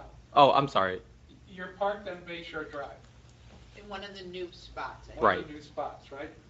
So you go in there, you park on Bayshore Drive, so you're facing north. Mm-hmm. So now you go do your business and you come out. Well, you got to turn around and come out left, right? You could go in the new driveway. So the likely maneuver is to use the northerly intersection of North Beer Street and Bayshore Drive. I think it's more circuitous to use the drive through the parking lot, but someone could do that if they choose to. So you have two options. Oh, wait a second. So in other words, you could go through the north exit Mm-hmm. instead of going back to the south. Correct. All right. So you go up past the nursery. Where along Bayshore are those 11 spots going to be?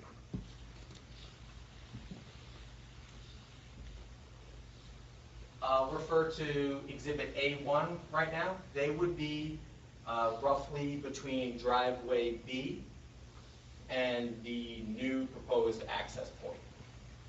Might be a little bit easier to visualize on the aerial. And the crosswalk would be right in the middle of all the 11 spots. Correct. This is an existing pedestrian ramp that we're enhancing and restricting parking within a certain distance of that crosswalk.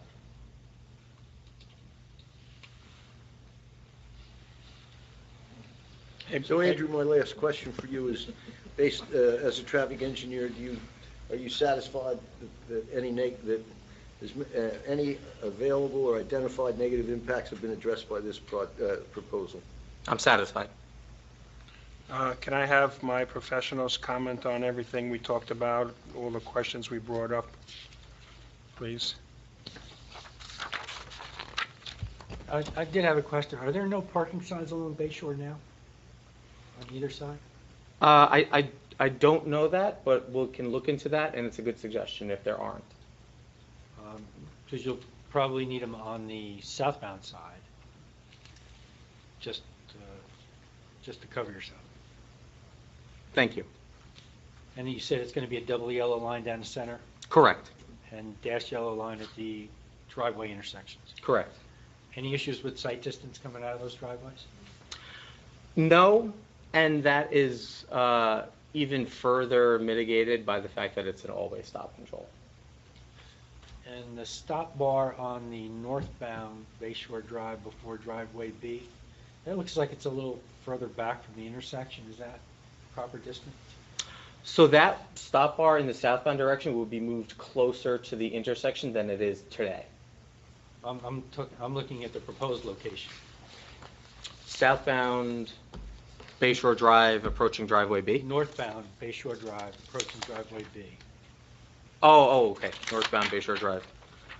It's at the curb return, so I would say that's pretty typical.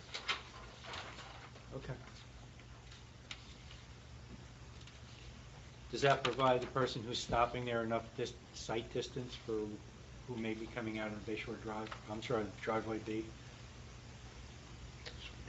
Sight distance? Before I'm going to stop at that Sure. stop bar. Make sure it's clear there's nobody coming out of driveway B making a right or a left. That gives me enough sight distance. Correct, yes. Okay. And the position of the stop bar in the northbound direction also helps make that left turn from driveway B heading southbound on Bayshore Drive. So having it recessed a little bit facilitates that left turn. Okay. All right, thank you. Kate? Yeah, excuse me, I would just ask, to double check the numbers for parking. It's not a huge deal. Because I believe this witness just said it would be 698. The applicant on the site plan says 689. So, if they are, it looks like they're either going to be losing about 8 spaces or they're not losing any at all. And I transposed that, I apologize. Okay. I was like, that's what I assumed, but I wasn't sure. I said So, 698, right? Yeah. It's 689. Very understandable. Very understandable. I just wanted to make sure that we had the Good right catch, number Kate. I without appreciate having that. to count all the spaces again. Thank you. Okay, so the overall total, it would just be a loss of 8 spaces once you add in the parallel, which in the overall context of the site is relatively minor. So, okay. That's it? Yep, nothing else Board for me. members, any questions of the traffic engineer? You're okay with everything? Okay, next witness. Thank you. Mr. Chairman, I'd like to call, Public, I'm sorry, public, oh, just for the record. Any public? No public's one. thank you, Andrew. I'd like to call Jason Mitchell and Mario and Ellie.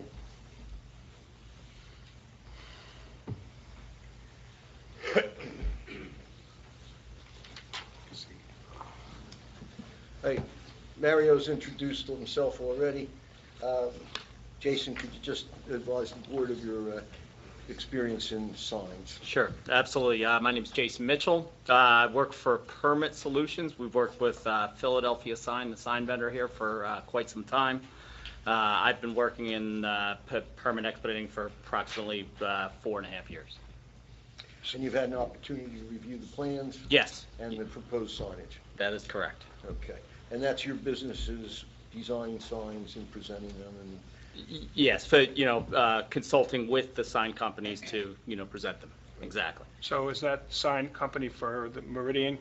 Yes. You work for Philadelphia Meridian, in Sign. other words, primarily, so you've been doing all their sites? We've done some in the past. I believe we've done, there was a hospital in Brick that my colleague worked on too as well, and one in Edison too as well. And you did the ED, the new ED here? The signs at Bayshore? Yes.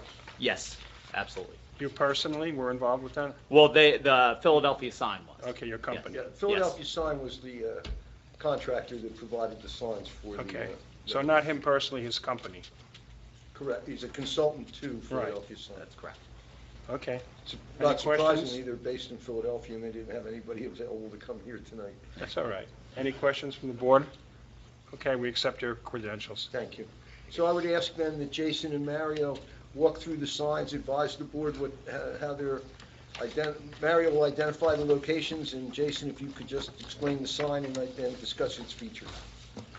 Understood. Just for the record, I'm referring to Exhibit A1 when I'm pointing the location of these signs. Can I interrupt you? Will you also be referring to this document we received tonight? I don't know if it's labeled yet. We received this tonight, so I would hope you want to use this too for us and mark this one up. This one. You know what? I think I gave, yeah, Courtney, may I have one copy back for the moment, because Okay, mark it up. what I had in my file are... Let's please mark that one. What is that? A4. We'll mark it as A4, please. Okay. This way we can all look at it ours when you tell us what kind of sign they are. Everybody has it? They all have it. Yes, we all do. Mark it as A1.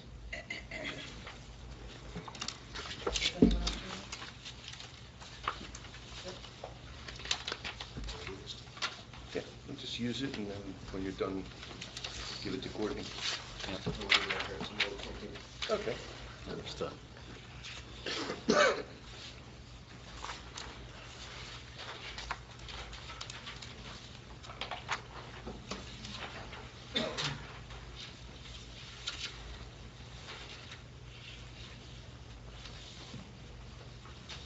Mr. John, just for the record. So, Wait a sec, John, just for the record, so this A4 is 5 pages, but it has, says Philadelphia sign on the bottom left, but it has a Murdoch Engineering on the right. Is that, can you just for the record, is who prepared the A4? Philadelphia sign.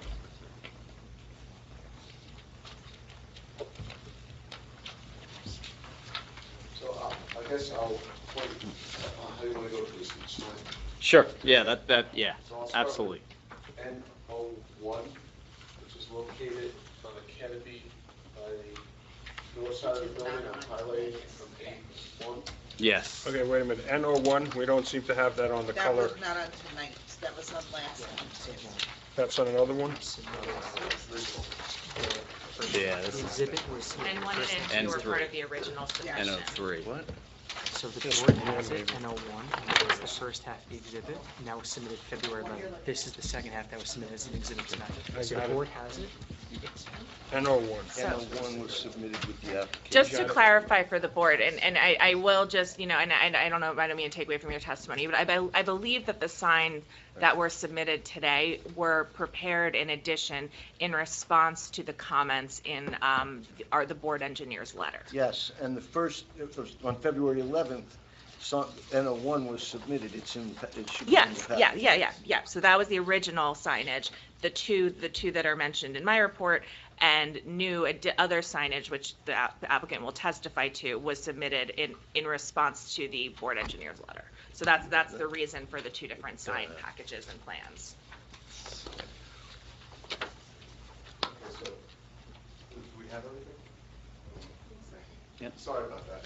Yeah, well, again, I'm going to refer to the sign that Yes. as to the So do we have to mark this one? So, N01. Because he's referring to located N1, on it's the not north this side one. of the building under the existing canopy.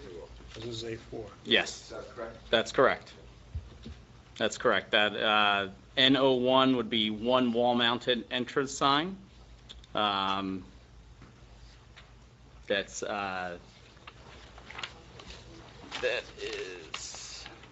that is on that the entryway, the main entrance. It's the mounted Is it raceway channel located on the letters. canopy over the main entrance? Yes, that's It's correct. It's on one of the side walls, or sides of the canopy? That's correct. That's Okay. correct. Mr. Chairman, do you have that copy in front of you? Yes, we do. And we're going to Okay. mark that as A5, just for the record, A5. so we don't confuse it with A4. That's the N01 and N02. Well, I don't know, this, what packets, whatever's in here. Yeah, this has both. Yeah, this is internally illuminated canopy mounted raceway channel letters. It is, sign N01 is 11 feet, 6.5 inches by 1 foot. And it's internally illuminated, That is correct. and the message says main entrance. Main entrance, that's correct. And in your opinion, Jason, is that readily visible to the public and to people who need to gain access to the main entrance? Yes, that's correct. Question, is there also a sign that says main entrance facing the parking lot on that canopy? Because we're looking at the side of the canopy. Right. So what about the front facing the parking lot? Does it say main entrance there too? That Well, that the I other side's that. No sign, or you don't know? Mr. Chairman, regrettably, I have to say we don't know. Well, that would have been another question I would have had, because wouldn't it make more sense to have it on the parking lot side? So anybody in the parking lot would see that that's the main I entrance? guess the question is, why is it on the side? Yeah, Maybe why is you it have on an the side? answer for that. Thank you, Laurie.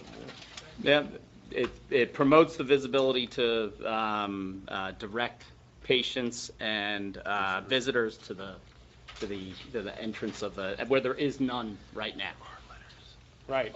So, Mr. Chairman, I'm going to proffer that when Mr. Janu comes up, he's going to reference a photograph that he has, we'll submit it, and you can see that facing the parking lot, there is a sign extending from that canopy. that says main entrance. Well, I can't quite tell what it says. I can tell it's there, but I can't. Yes, but we have it at an angle. All right, call somebody over there and tell them to walk outside and tell us what it is. Okay, well, I just want to make sure there's one on that side too, because that's more visible than the side one.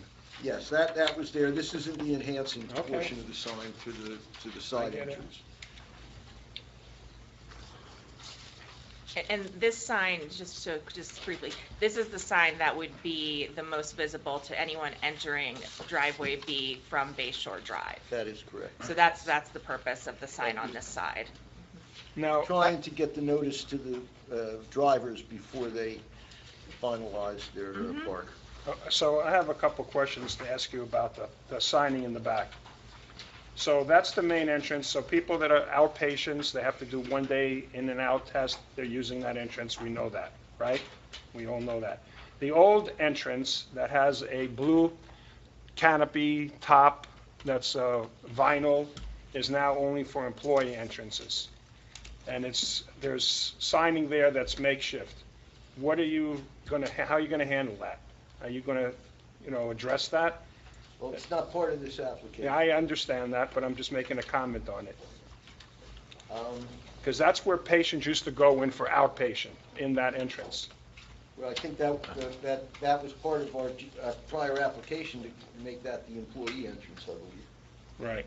So should there be something, and I'm not saying to change the wording, but something in the main entrance saying that that's the outpatient also for services there? Because remember, there's people here that have been going through that entrance for years. Well, And I'm guilty of it myself. I went there for a test the other day, and I went there, and they go, no, this is employee entry. So I'm speaking for myself now. I went down the wrong way. well, So just a thought. yeah, We can look at improving the wayfinding. what we'll do is we'll add that to our list to look at that. And Bob, can you add that to your list? Additional sign can be Possible something saying Look, outpatient Does services? the old outpatient sign, entrance now have a sign saying employees only? No, it's makeshift. It's That not should a, be it's part not of a the nice package sign. too.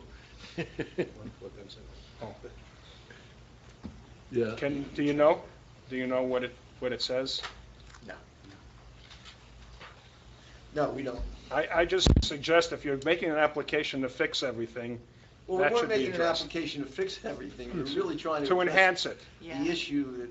I get it. Just make no one to try and. Make it easier for prevent anyone else patients from getting hurt and there. people to come in and find their way into the proper way to get in the hospital. I Well, get we're it. really focused on safety. Dimitri, Okay. what do you mean by makeshift? There's some sign Like that a- somebody made, a cardboard employee entrance or something that way. It's not an actual sign that was produced by his sign company or some other sign company. Okay, It's a that's, handmade sign. Handmade sign, okay? okay. That sounds like something we can check with the prior application and the sign package that was submitted at that time. Because did you just, Well, if you need an additional sign, it would just be a permit at this point, right? no, because of the number of wall signs and the way the ordinance is the same reason, one of the same reasons you're here tonight for the signs. So listen, But- you could, the board's willing to allow the additional variance, might as well just put it on, if it's, you work it out with the board engineer if it's needed. Yeah. I'm trying I to think make, that's an excellent idea. Yes, we're I trying agree. to make things better, that's and, all. and we don't like makeshift signs in the township. I'm sorry, but I mean, if it's an employee entrance, let's use the canopy Yeah. and put it Well, there, employee you know, only. now you want the whole HMH to change their method of using the back of the pizza boxes to do signs. I'm only making it better, that's all. Yeah, it seems to me that it would be, it would be more useful to have an employee-only sign rather than, adding something to this. To main the other entrance sign. building, okay, Yeah, I'm fine. so, Bob, okay, add it I to your think, list, I think that we please. can add that, if we get to approving the variances, and maybe to add an additional sign for that, Right. for So, review. Now, Mr. the Chairman, I'm going to exception- ask, can we amend our application to include No, there what is an Kate just exception. said? Yes. I don't know if that's gonna be the permanent employee entrance, so that's something the hospital have to discuss too. Well, I can represent that in the foreseeable future, that will be the entrance for employees. Then- And let's say 5 to 10 years, because they're not going to have enough budget money to rebuild the hospital again before that time. Okay. You never know who's gonna donate, right? Okay, continue, I'm sorry. Next sign, we're turning into A1. It's located on the building. This is the doctor's lot, Bay Shore. It's facing Bay Shore Drive. And it currently says Bay Shore. And then this is, this is NO2. So NO2 will be this will spell out emergency. And this sign will be 11 feet, 6.75 inches by 1 foot, 4 inches. Color. It's a red color. Yep, it's illuminated. It's internally illuminated, and it just spells out the letters emergency. And it's there to assist with directing patients and visitors to the location. Is this sign facing the parking lot, unlike the other one, which is visible from driveway B? Did- I can point on the, again, A1, I'm pointing right where the sign is. This is the doctor's lot, it's facing Bay Shore Drive. So as you turn up, Okay. this is what we see. In other words, if you look at that picture, the emergency room is to the right. Right, You that's can what I see was where that trying to glass understand. is. Yeah. And 3. N3 is an existing sign. Okay, so now we're in the other exhibit. The supplemental, You guys want- Yes. N3, I'm going to be referring to Bay Shore Drive and driveway A. This is the driveway that goes up. There's 2 packages of this stuff. It's currently located to the southwest of that intersection. It's a standalone minor sign. But that's not lit. No. That is not lit, no. Any proposal to light it? Nope. I saw you shake your we're head. not proposing to light it. So what happens at nighttime? Is it a reflective sign? It is, no, it is not a reflective sign. Should it be? It's the current sign that's there now. Yeah. Right. So, It just adds verbiage to emergency. no, I see the Yes. verbiage, which is, it's Yeah, it's good to have emergency the is verbiage. existing on both of them, and they're adding emergency drop-off with the arrows, because the issue was people were I see. I'm not disagreeing with the wording. I'm Would- just saying that it's not lit. So what happens Would you at say night? that at night with a sign, I'm not sure if this is the best question for, but for a sign of this size that's located near the entranceways, is something that could be illuminated by headlights, because it is meant for drivers? That's- Typical for wayfinding signs. Right, down right. below. Yeah. You do have street lights, Mhm. but as they approach it, your lights will illuminate it. Yeah. That's typical, that's usually why the letters are at that level. Right, because it's not, it's at the driver's eye level, That's so, correct. yeah. That's correct. Mhm.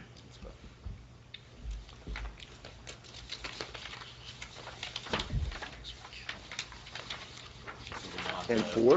And 4, So N4, again, I'm highlighting on A1, this is the doctor's lot, this is the westerly wall as you're driving up driveway A, when you make a right in from Bayshore Drive, there's a wall there, and there's a fence on the wall, and currently there's a banner there saying emergency room this way, a arrow pointing to the right, and then Yes. Yeah, so this will be the proposed one freestanding emergency room directional sign that is replacing the existing banner, which is used to direct traffic to the emergency room.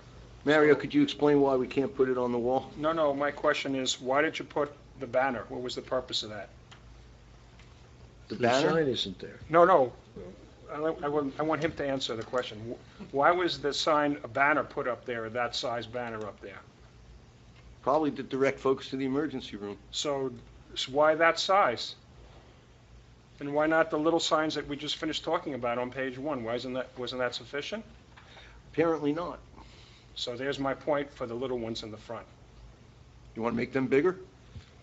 You put a sign on the fence that's, what is that, 20 feet long banner or something? It's huge. Well, that's coming down. I know, I get it, but it was there because people couldn't find their way to the emergency room.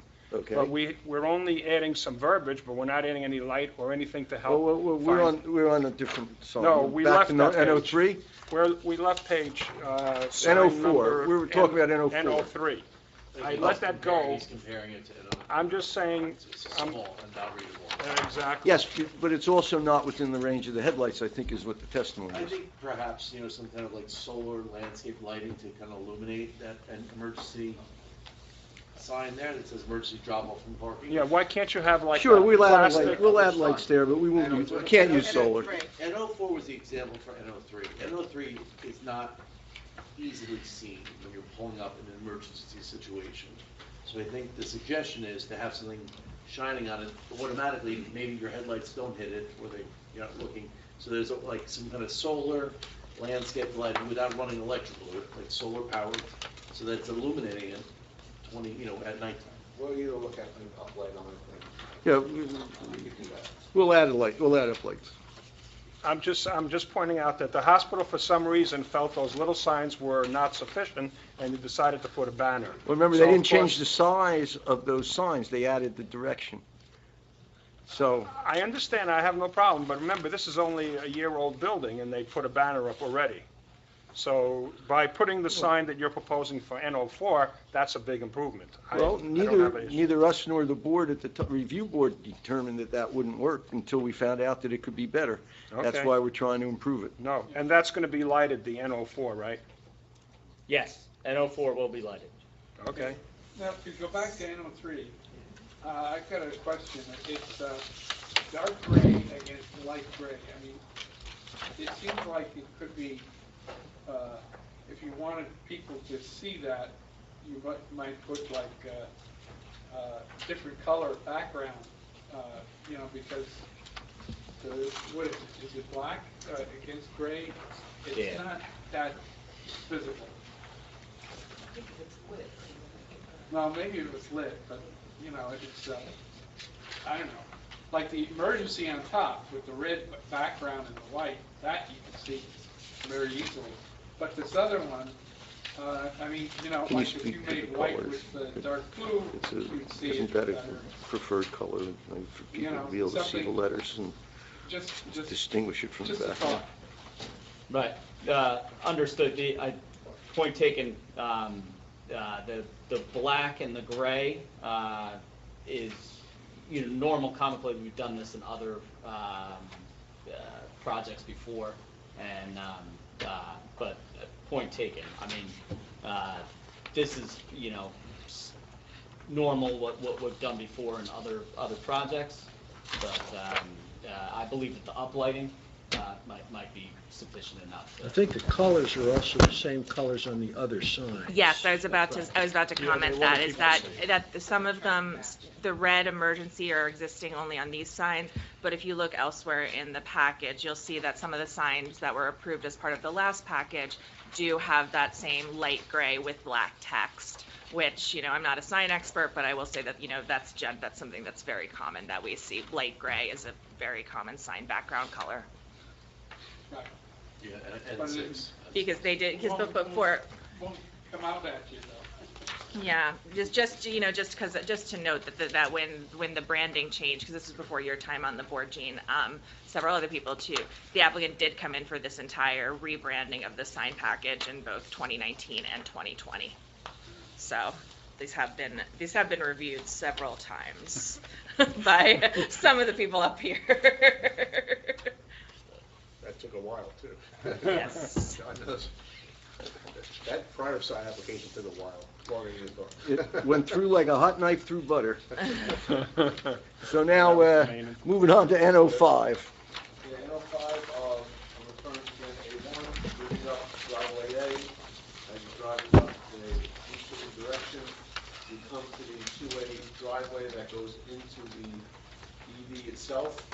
This sign is located on the right side or south side of that driveway as you're either to make that decision point of making a left into that driveway going into the Jason, say it's the same thing. You got the black gray back. Yeah, so this is very similar to the other sign. It's a one freestanding emergency drop-off parking directional sign where the sign existing and the sign face is being edited to clarify again where the emergency drop-off is. N06. N06 is an existing sign, again, going to point to the same location on A1 as you're traveling down driveway A. Before that decision point to make a left into the ED, there's an existing sign on the right-hand side that says ambulance only, right before the crosswalk, which I'm highlighting right here. Yes, and the proposed sign, this will be one freestanding ambulance-only sign, which is replacing an existing sign and will be placed at the same sign, on the same signpost. So You're actually adding language entrance only, adding the word entrance in a red bar to bring attention to it. Yeah, a question. And we hope it works, because the original plan, which I was involved with, we wanted, the chief of the first aid wanted to put gates like Jersey Shore has, that says that this way you go in there, automatic gates that pop up only for the ambulances. But the applicant at that time, the engineer, whoever made the proposal, said, we'll put the signs and that should keep people from going there. So it's been X amount of time since that, and obviously it's not So working. now we're going to put a better sign up. Well, we hope. We're going to try. Question I had earlier, I didn't get a definitive answer to. The red circle with the bar in it, that appears in many other places. I don't mean necessarily just on your site. And I don't know what the legal definition of that is. If it means nobody enter, because it's a one-way street, then that's an inappropriate use of that symbol. Well, this isn't a one-way street. Yeah, it's. So I don't know what the right symbol is or what the right definitions are. Well, if there's a recommendation by the word consultants as to a different symbol, we'll find out, but this seems to be pretty That's standard. traffic. Mario, in your traffic opinion, this is a standard symbol for a stop? What I would recommend is I work with the traffic, it is standard, we'll work with the traffic engineer. Fine. to make sure it's- My normal reaction is that means do not enter, it's one way the other way. Well, there's standard signs, I know what you're saying, we'll make sure that the sign is conforming with the standard sign saying basically do not enter, that's really what we want. We'll review it against the MUTCD. Yeah. Can Okay. the font on that sign that says emergency ambulance entrance only, could it be a thicker font? Larger A font. little bolder? Yes. On both sides, I know when you get to the next page, but on the same thing goes with the next page? Because you're going to put them on both sides this time. Right. It just happened the other day where a family member came in, tried to park in there, in the ambulance spots. N07. N07, You know, it's the same sign, except you put it on the other side. They're on both sides of the street. Trying to cover Yes. both sides of that. It's good. I hope it'll work. Well, we're trying. Yeah. All right, that's it. Any other signs? Jason? No other signs. Jason, in your opinion, are you satisfied these signs are clear and distinct and will attract the attention of the motoring public and perhaps even help direct the traffic. Yes, absolutely. Signs are visible enough to properly direct traffic and pedestrians as to, where to go and to, enter the building. And you heard all the board members' comments. Do you have any comments other than, or do you agree that we can, that would be enhancement? I agree it would be an enhancement. Yes, Okay. absolutely. I have no other questions. One last question, which, Bob, the new big, huge lit sign, is that something that you would want to go to the site and talk to the engineer and decide if that's the best spot for it? You're talking about the emergency. Yeah, the new one, yeah, that they're proposing. We can take a look at it, certainly. I mean, just so we're on the same page as to where we're putting it. N04? Yeah, N04, that placement of that sign. Do you, no, you mean the wall-mounted sign? No, it's not the wall-mounted one, the N04, N04. Oh, okay. Because I don't, okay, so that one is limited, okay. The new N04 sign. I mean, it's underneath the banner, but if that's the right spot, as long as our engineer agrees with you, then that's fine. John, just for the record, do you guys agree that you'll make that font bolder or whatever? Oh, yes. Okay. Yes. 6 and 7. Look, Yep. Just want to make sure. we want to, this is something of a collaboration. We're lucky enough to have, if I may, Dimitri. I'm sorry. If Yeah, it's that lucky you or go not. there regularly and you live in it, so you're telling us some ways to improve it. Something, fortunately, almost everything you ask for, we can say yes to.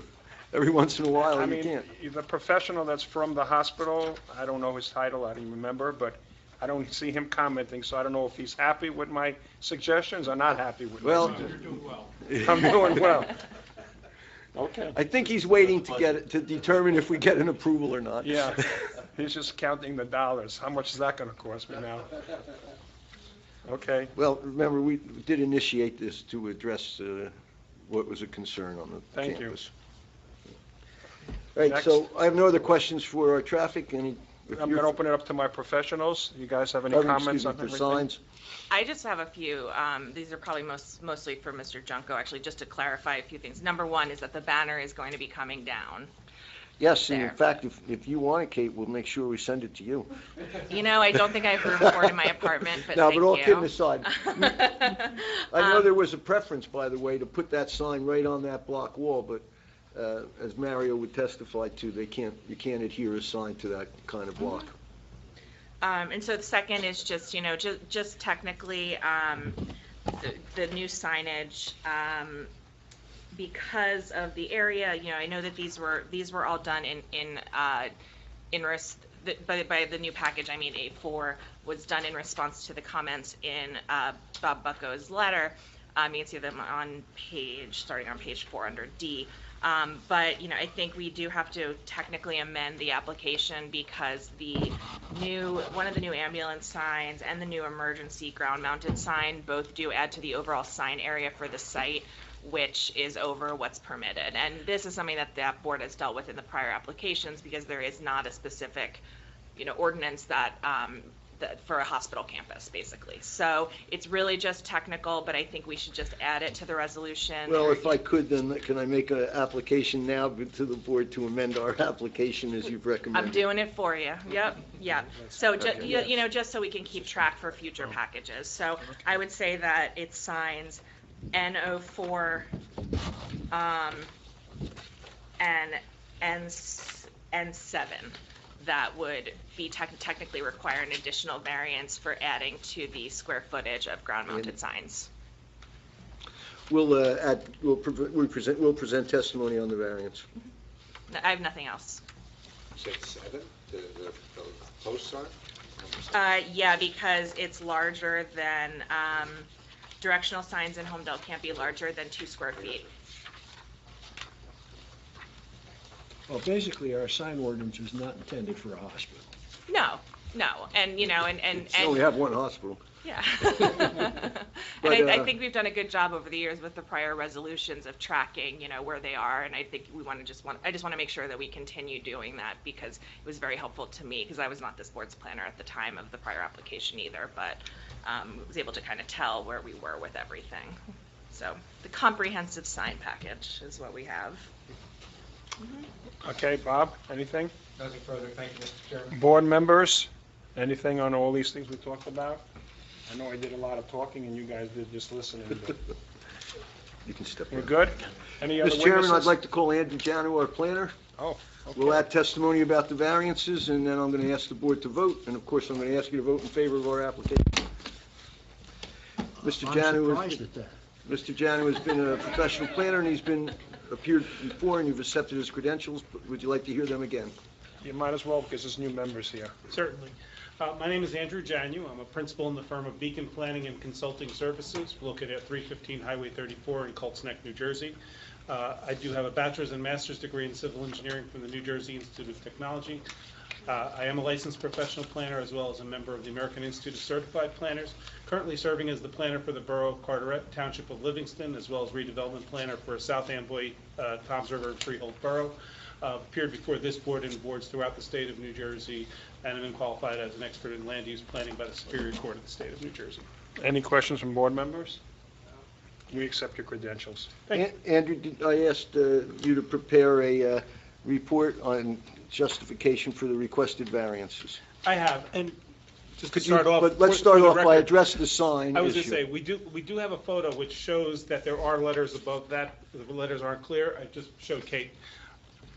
I found on my phone a photo of the sign change. That used to be the emergency entrance sign, and there is, I can show you the photo. It does say main entrance. Yeah, speaking about the main entrance facing the parking lot that we had a question about. There's a sign there that says- There is There an is a sign existing sign on the canopy that says main Those entrance letters that are was actually previously situated on approved. top of the, I'm sorry. Yes. I didn't Mhm. mean- No, those- no. Those letters are actually situated on top of the canopy.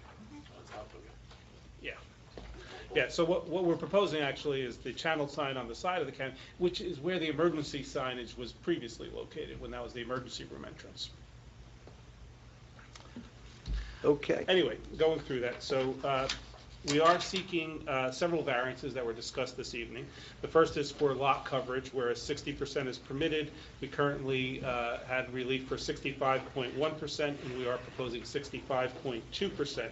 What puts us over that 1/10 is the 750 square feet of additional paved area associated with the new driveway entrance. You've heard testimony this evening about the amelioration of the effect of that through either pervious pavement or a rain garden. I'll bring that up again when I go through the justifications, but we are seeking the variance for that slight increase in lot coverage. With respect to signage, we are seeking relief for the attached sign height, and that's related to the emergency sign, whereas signs are typically limited to 15 feet or the second floor windowsill. That site is situated along the top of the building at a higher elevation. We are seeking a variance relief for the number of permitted wall signs, whereas maximum 2 signs are permitted. Whereas 9 are currently there, we are proposing now a total of 11 with the new signs. We are seeking variance relief for the wall sign area, which your ordinance doesn't allow us to exceed 100 square feet. Cumulative signs are over 100 square feet. And then finally, as was just mentioned, with respect to signs N4 and N7, those are larger than are permitted as wayfaring signs. We're seeking relief for those signs as well as presented in the package to you. So when we're looking at what are essentially C variances, we have a couple of criteria to look at. I've reviewed your ordinances, your master plan. We need to reconcile the application package with those. And then we also need to reconcile that with purposes of zoning, because as this board knows, the benefit of an application isn't just for the applicant, it has to be for the general public as well. And there are specific purposes stated within the municipal land use laws what those criteria are in order to reconcile. With respect to your master plan, it does speak tremendously to maintaining the quality of the community, providing community facilities and services to protect the health, safety, and welfare of the community, and maintaining adequate services for the community. And we are on point with that. The land use element of your master plan recognizes the M district as being situated around Bayshore Community Hospital, and it recognizes that, in fact, it's a multitude of buildings in a campus-type setting. And your master plan describes the medical and office district as having a regional hospital that is a point of pride to the community, and we should be of caution to limit the impacts to residential areas when enhancing this area. And what we're proposing tonight does not have any impact on the residential areas. This is generally internal to the campus and is intended to provide enhanced circulation throughout the site, as well as as improved access for pedestrians and for vehicles on the site. Your master plan also talks about circulation recommendations, suggests improved crosswalks throughout the community, and talks about balancing the needs of the property with the safety of the public. And I believe that's on point with what we're proposing here as well. With respect to the purposes of the municipal land use zone, which gives us the public purposes that we're seeking to enhance, the first and foremost is to encourage municipal action to guide the appropriate use or development of all lands in the state in a manner which will promote the public health, safety, morals, and general welfare. And the purpose for all this, for the impervious coverage, as well as for the improved signage, is to enhance safety on the site, is to enhance circulation on the site, is to improve the experience not only of the public, but also of the employees, as well as provide better direction with ambulances and the like, so that there aren't any traffic conflicts on the site. So we do believe we're absolutely on point with that public purpose. And that leads us to the C variance relief. This can be qualified essentially under the C2 or the bulk criteria, meaning that the application is a better zoning alternative than what your ordinance permits, or that it is an improvement over what your restrictions within your bulk standards would provide. When we're looking at the benefits of the deviation, we're talking about, and we've heard tremendous testimony regarding the signage and wanting to direct better throughout the site, both the public, the employees, identify the emergency room, provide permanent signage for the emergency room as opposed to the banner sign that was found necessary on the property, to provide better wayfaring signs, and to restrict access to the emergency area for ambulances so that we don't have meandering vehicles entering into that area. I do believe that is an enhancement to the operation of the property and is very much on point with what the C2 variance relief would require. We must balance that with the negative criteria. The negative criteria that we have to weigh are that the variance can be granted without substantial detriment to the public good, and the term that the variance relief requires is substantial detriment. I don't believe there's any detriment, because I believe what we're doing is a substantial improvement to the circulation on the site, both in terms of that extra driveway as well as the sign package in its totality. As was mentioned a couple of times, this is a facility that's been undergoing changes over the past several years as it has been rebranded. We're learning as we go along what works, what doesn't work, and we think what we're presenting here is a package that is based on experience of the operation of the property in order to improve the circulation on this property. And finally, that the variance will not substantially impair the intent and purpose of the zone plan and zoning ordinance. This mentioned several times this evening as well, that you really don't have sign requirements for a hospital complex or campus. Having said that, though, I think we're all in agreement that we do need enhanced signage for a facility like this because of the amount of traffic that comes onto the site, the number of patients, the number of visitors that come to the site that may not be familiar with the campus. And it's very important to provide directional signage throughout the site in order to have people circulate properly. So when we're talking about the intent of the ordinance, I think that's very much on point with the goals of the master plan that I read into the record earlier. And on balance, I do believe that we qualify for the C2 relief for both the driveway and the additional impervious coverage, as well as for the sign package as proposed. Thank you. Kate, have any comments? I just have two comments. One is I agree with Mr. Jenny's testimony, especially with the input that the board gave tonight. I think this does represent a good, a better functioning sign package for the site, because obviously hospital signage can be complicated, even when you're not dealing with, even before dealing with a hospital that's completely been renovated over the last couple of years. So I think that the board had excellent input to make this better.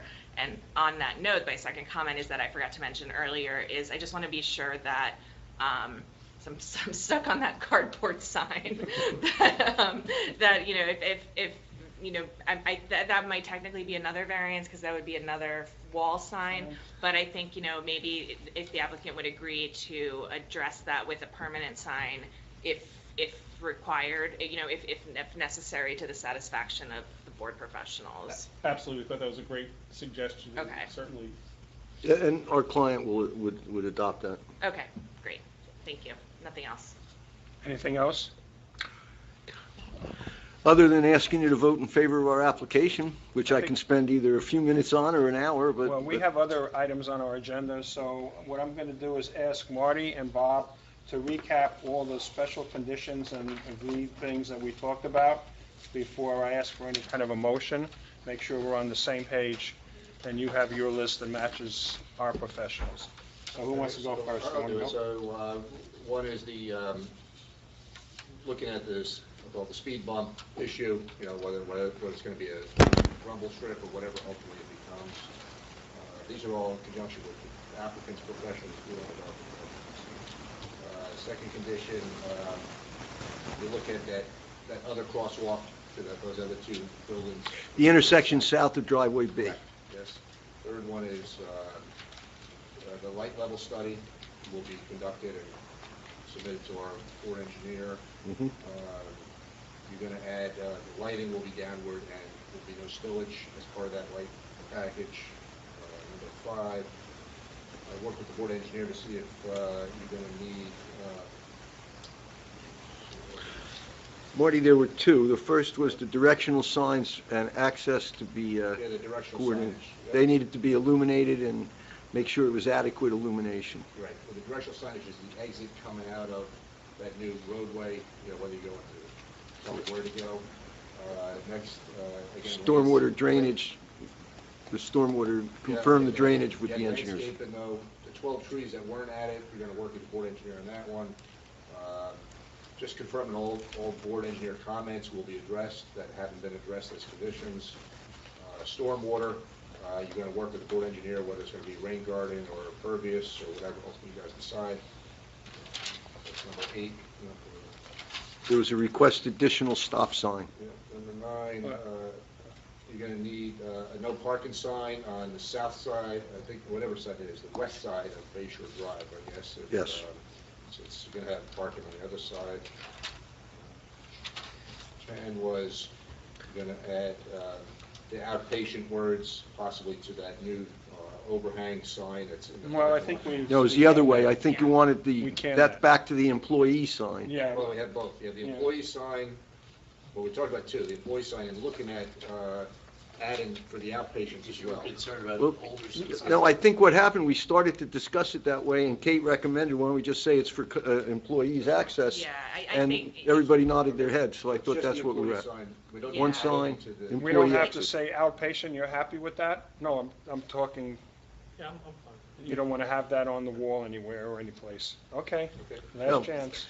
So You want to make sure It's it's, just the employee sign. Kate, are you saying yes to 10 letters or? No, I'm saying that I think that would be overkill because with, it's a canopy, we're getting, the more signs you put on there, main entrance is main entrance. Okay, so it's just that you have to tell your employees, whenever they tell people to come for tests, they have to go to the main entrance. There's some hospitals that does say outpatient services.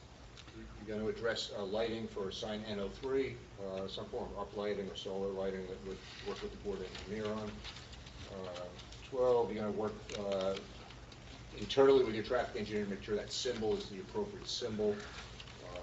well, there were specific comments on that, larger font and an appropriate color. That's the next one, larger fonts on, also on that, you had 6 and 7. So that was just those two, that was just the two, 6 and 7 would be larger fonts, which you guys agreed to. Yeah, I don't think the color would be changed. No Well, color change. it's 5, 6, and 7. It's just No color change? No color change. You like the red, yeah, Yeah. No, yeah, because it's all the branded. the branded color. Oh, that was the black on gray. Yeah, that was left, I thought we were talking. didn't make my list. Yeah. Okay, so Dimitri's asking also N05 be a boulder. The one that says directs them into the parking lot for parking. 5, 6, 7. Can we do that? Yes. Thank you. Okay. Bob will look to make sure that N04 is in the appropriate location. The banner will be removed. We're going to technically amend the application for the extra variances for N04 and 7. And we're also going to technically amend the application we already talked about for that employee sign. When you say is my request to amend it adequate, or do you want No, no. a letter or I'm just gonna note anything? that- It's not a condition, but I'm going to note that as. No, I'll just ask, if you want a letter, I'll send one over, but I think we kind of did that. Yeah. And what do we do? Ralph May brought up about the LED lights for the stop sign. Do we want to put them on any of them, or some of them, or what? Currently, there's no condition for that. I know, Yeah. that's why I'm asking, because we We never ended. didn't, there was a discussion about the headlights being adequate, that the area is lit, and that the signs that they did think needed to be lit were with flashing signs or whatever. But, Mario? Well, the intersection signs will be blinking. Which ones? You mean C and B? C intersection B? C and B would be lit. So in other words, walking towards the hospital from driveway C, that stop sign is going to be blinking. There's a three-way stop there. They're going to be all three blinking? They, 2 of the 3 are blinking ahead. Because that's very important intersection right there. That's where everybody's The crossing. third one will be blinking as well. Okay, so 3 blinking, that's the only place they'll be though, in the intersection of B and The 2 C. that are blinking to keep those. All 3 should be blinking. Okay. So 3 blinking at the intersection of B, C. So, Mr. Chairman, our consultant would recommend all 3 be blinking if the board's in favor of it. Yeah, those things are outstanding, like Ralph said, on the intersection, and made a big improvement on accidents. Good. So it's a big, because it's flashing day and night. Okay. Got that? Bob, do you have anything else? No, you covered them all on my list. Do you have anything else? Did we cover everything? You didn't vote yet, but other than that, we're good. No, I think that was thorough. I think we covered all of the points. In fact, I think we have a couple of duplicate in that comments, but either way, everything that was said is agreed. Okay, and finally, even though there's nobody out there, I will ask if there's any public comment. And I hear silence, so there is none. Board members, any final comment or statements? Okay, then I'd like a motion from a board member. I'd like to motion to approve the variance relief with all the conditions stipulated by the board. Second Pete's motion. Okay, roll call? Mr. Ofanopoulos, Absolutely, yes. Dr. Blumenthal, Yes. Mr. Burkle, Yes. Ms. Campus, Yes. Dr. Latif, Yes. Mr. Luciani, Yes. Ms. Gerhart. Yes. Thank you. Thank you very much. Thank you, guys, and the hospital is a pride for Holmdel, so we all try to do the right thing for the hospital. You can just make sure to. Thank you. What's the remark on these? Thank you. Just the, I don't need the board. No, no, I thought you were. Okay. We have a couple more items to go. Can you read item 2, please, Francine?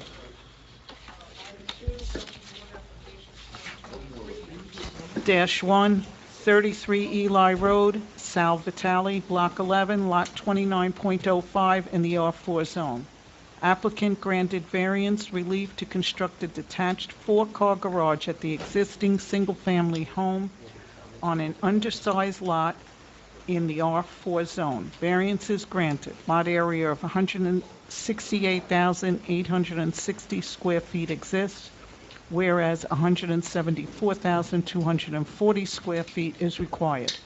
The proposed square footage for the accessory structure is 1,324 square feet, whereas 900 square feet is permitted. Proposed building height for accessory structure is 21.1 feet, whereas 15 feet is permitted. Okay, That was circulated to our professionals, and then also, Mr. Jackson, did he respond to you at all? No, so there's no comments from him, or at least we didn't get any back, and our professionals had reviewed it. Actually, Kate wasn't part of that application, but you got a copy of it. I took a quick look. But so I'm Bob fine. Bucko took a quick look. so any board members have any final comments on that resolution? Marty received none from anybody, so. Correct. Okay, so can we have a motion from somebody? Motion to accept the memorializing resolution. I'll second it. Okay, roll call, please. I forgot the sheet, the voting sheet from the last one, so Ralph, were you absent? Yes. Was anyone else absent? Or just Ralph? We had 7, I think, so we had, what's that, an alternate? I think John was. Yeah, I think John was. Mr. Panikopoulos? Yes. Mr. Burkle? Yes. Ms. Cantus? Yes. Dr. Latif? Yes. Mr. Luciani? Yes. Ms. Gerhart? Yes. Thank you. Item number 3. Minutes, November 30th, 2022, and December 21st, 2022. Okay, I'll take them one at a time. Did anybody have any comments on November 30th? No. No? Okay, roll call on that one. Ms. Royce. A motion to accept? Okay, And I wasn't. Motion to, so how do we know? Motion. Wait a minute, look on the minutes. You gave it to us. On the minutes, it'll tell you. So November 30th, absent Francine and Dr. Shah. That's it. So everybody else was here for 30th. So it would just be Dimitri, Except for the- Ralph, Jason, but Francine was absent? Yeah? Yes. All right, so everyone, right. So, motion to approve the draft, I'm sorry, the meeting minutes for the November 30th, 2022 meeting. Second. Okay, I second it. Okay, roll call. Mr. Panikopoulos? Yes. Dr. Lindenthal? Yes. Mr. Burkle? Yes. Dr. Latif? Yes. Mr. Luciano? Yes. Okay, 21 December minutes. Who make a motion, somebody, to approve those? Is everybody here? Everybody was here except for Valerie. So it doesn't matter. So the new members obviously can't vote. I'll make a motion to accept the December 22nd, 2020, December 21st, 2022 minutes. Second. Second by Ralph. Roll call. Mr. Panikopoulos? Yes. Dr. Lindenthal? Yes. Mr. Burkle? Yes. Ms. Cantus? Yes. Dr. Latif? Yes. Mr. Luciani? Yes. Okay, professional report, Marty? Only report is that we did file a response to the complaint on the enclave, as well as United Methodist Church. They filed within the past week, and there is some form of, I'll call it a complaint, that's out there from the adjoining group, Preserve Potter Farm, whatever their name is, that was filed as some kind of intervention, or they filed as like an intervening party, but it's like a complaint, so we're not quite sure what it is, but we have not been served with that, nor have we received any kind of motion to intervene, but it's out there, so they have, in fact. That'll get clarified one way or the other, I'm sure, shortly by the court, but that's out there. So you have 2 people seeking to overturn that approval. And what did United Methodist Hospitals, what did they do? They filed an answer. They're a defendant, as well as the zoning board, which is normal. The applicant as well. Okay. That's it, just an update. It's all public. Kate, do you have anything to report? Nothing for me tonight. Bob? No report, Mr. Chairman. Can I have a motion to adjourn tonight? I propose to adjourn. I'll second it. Voice vote? Yes. Aye. Okay, thank you, everybody.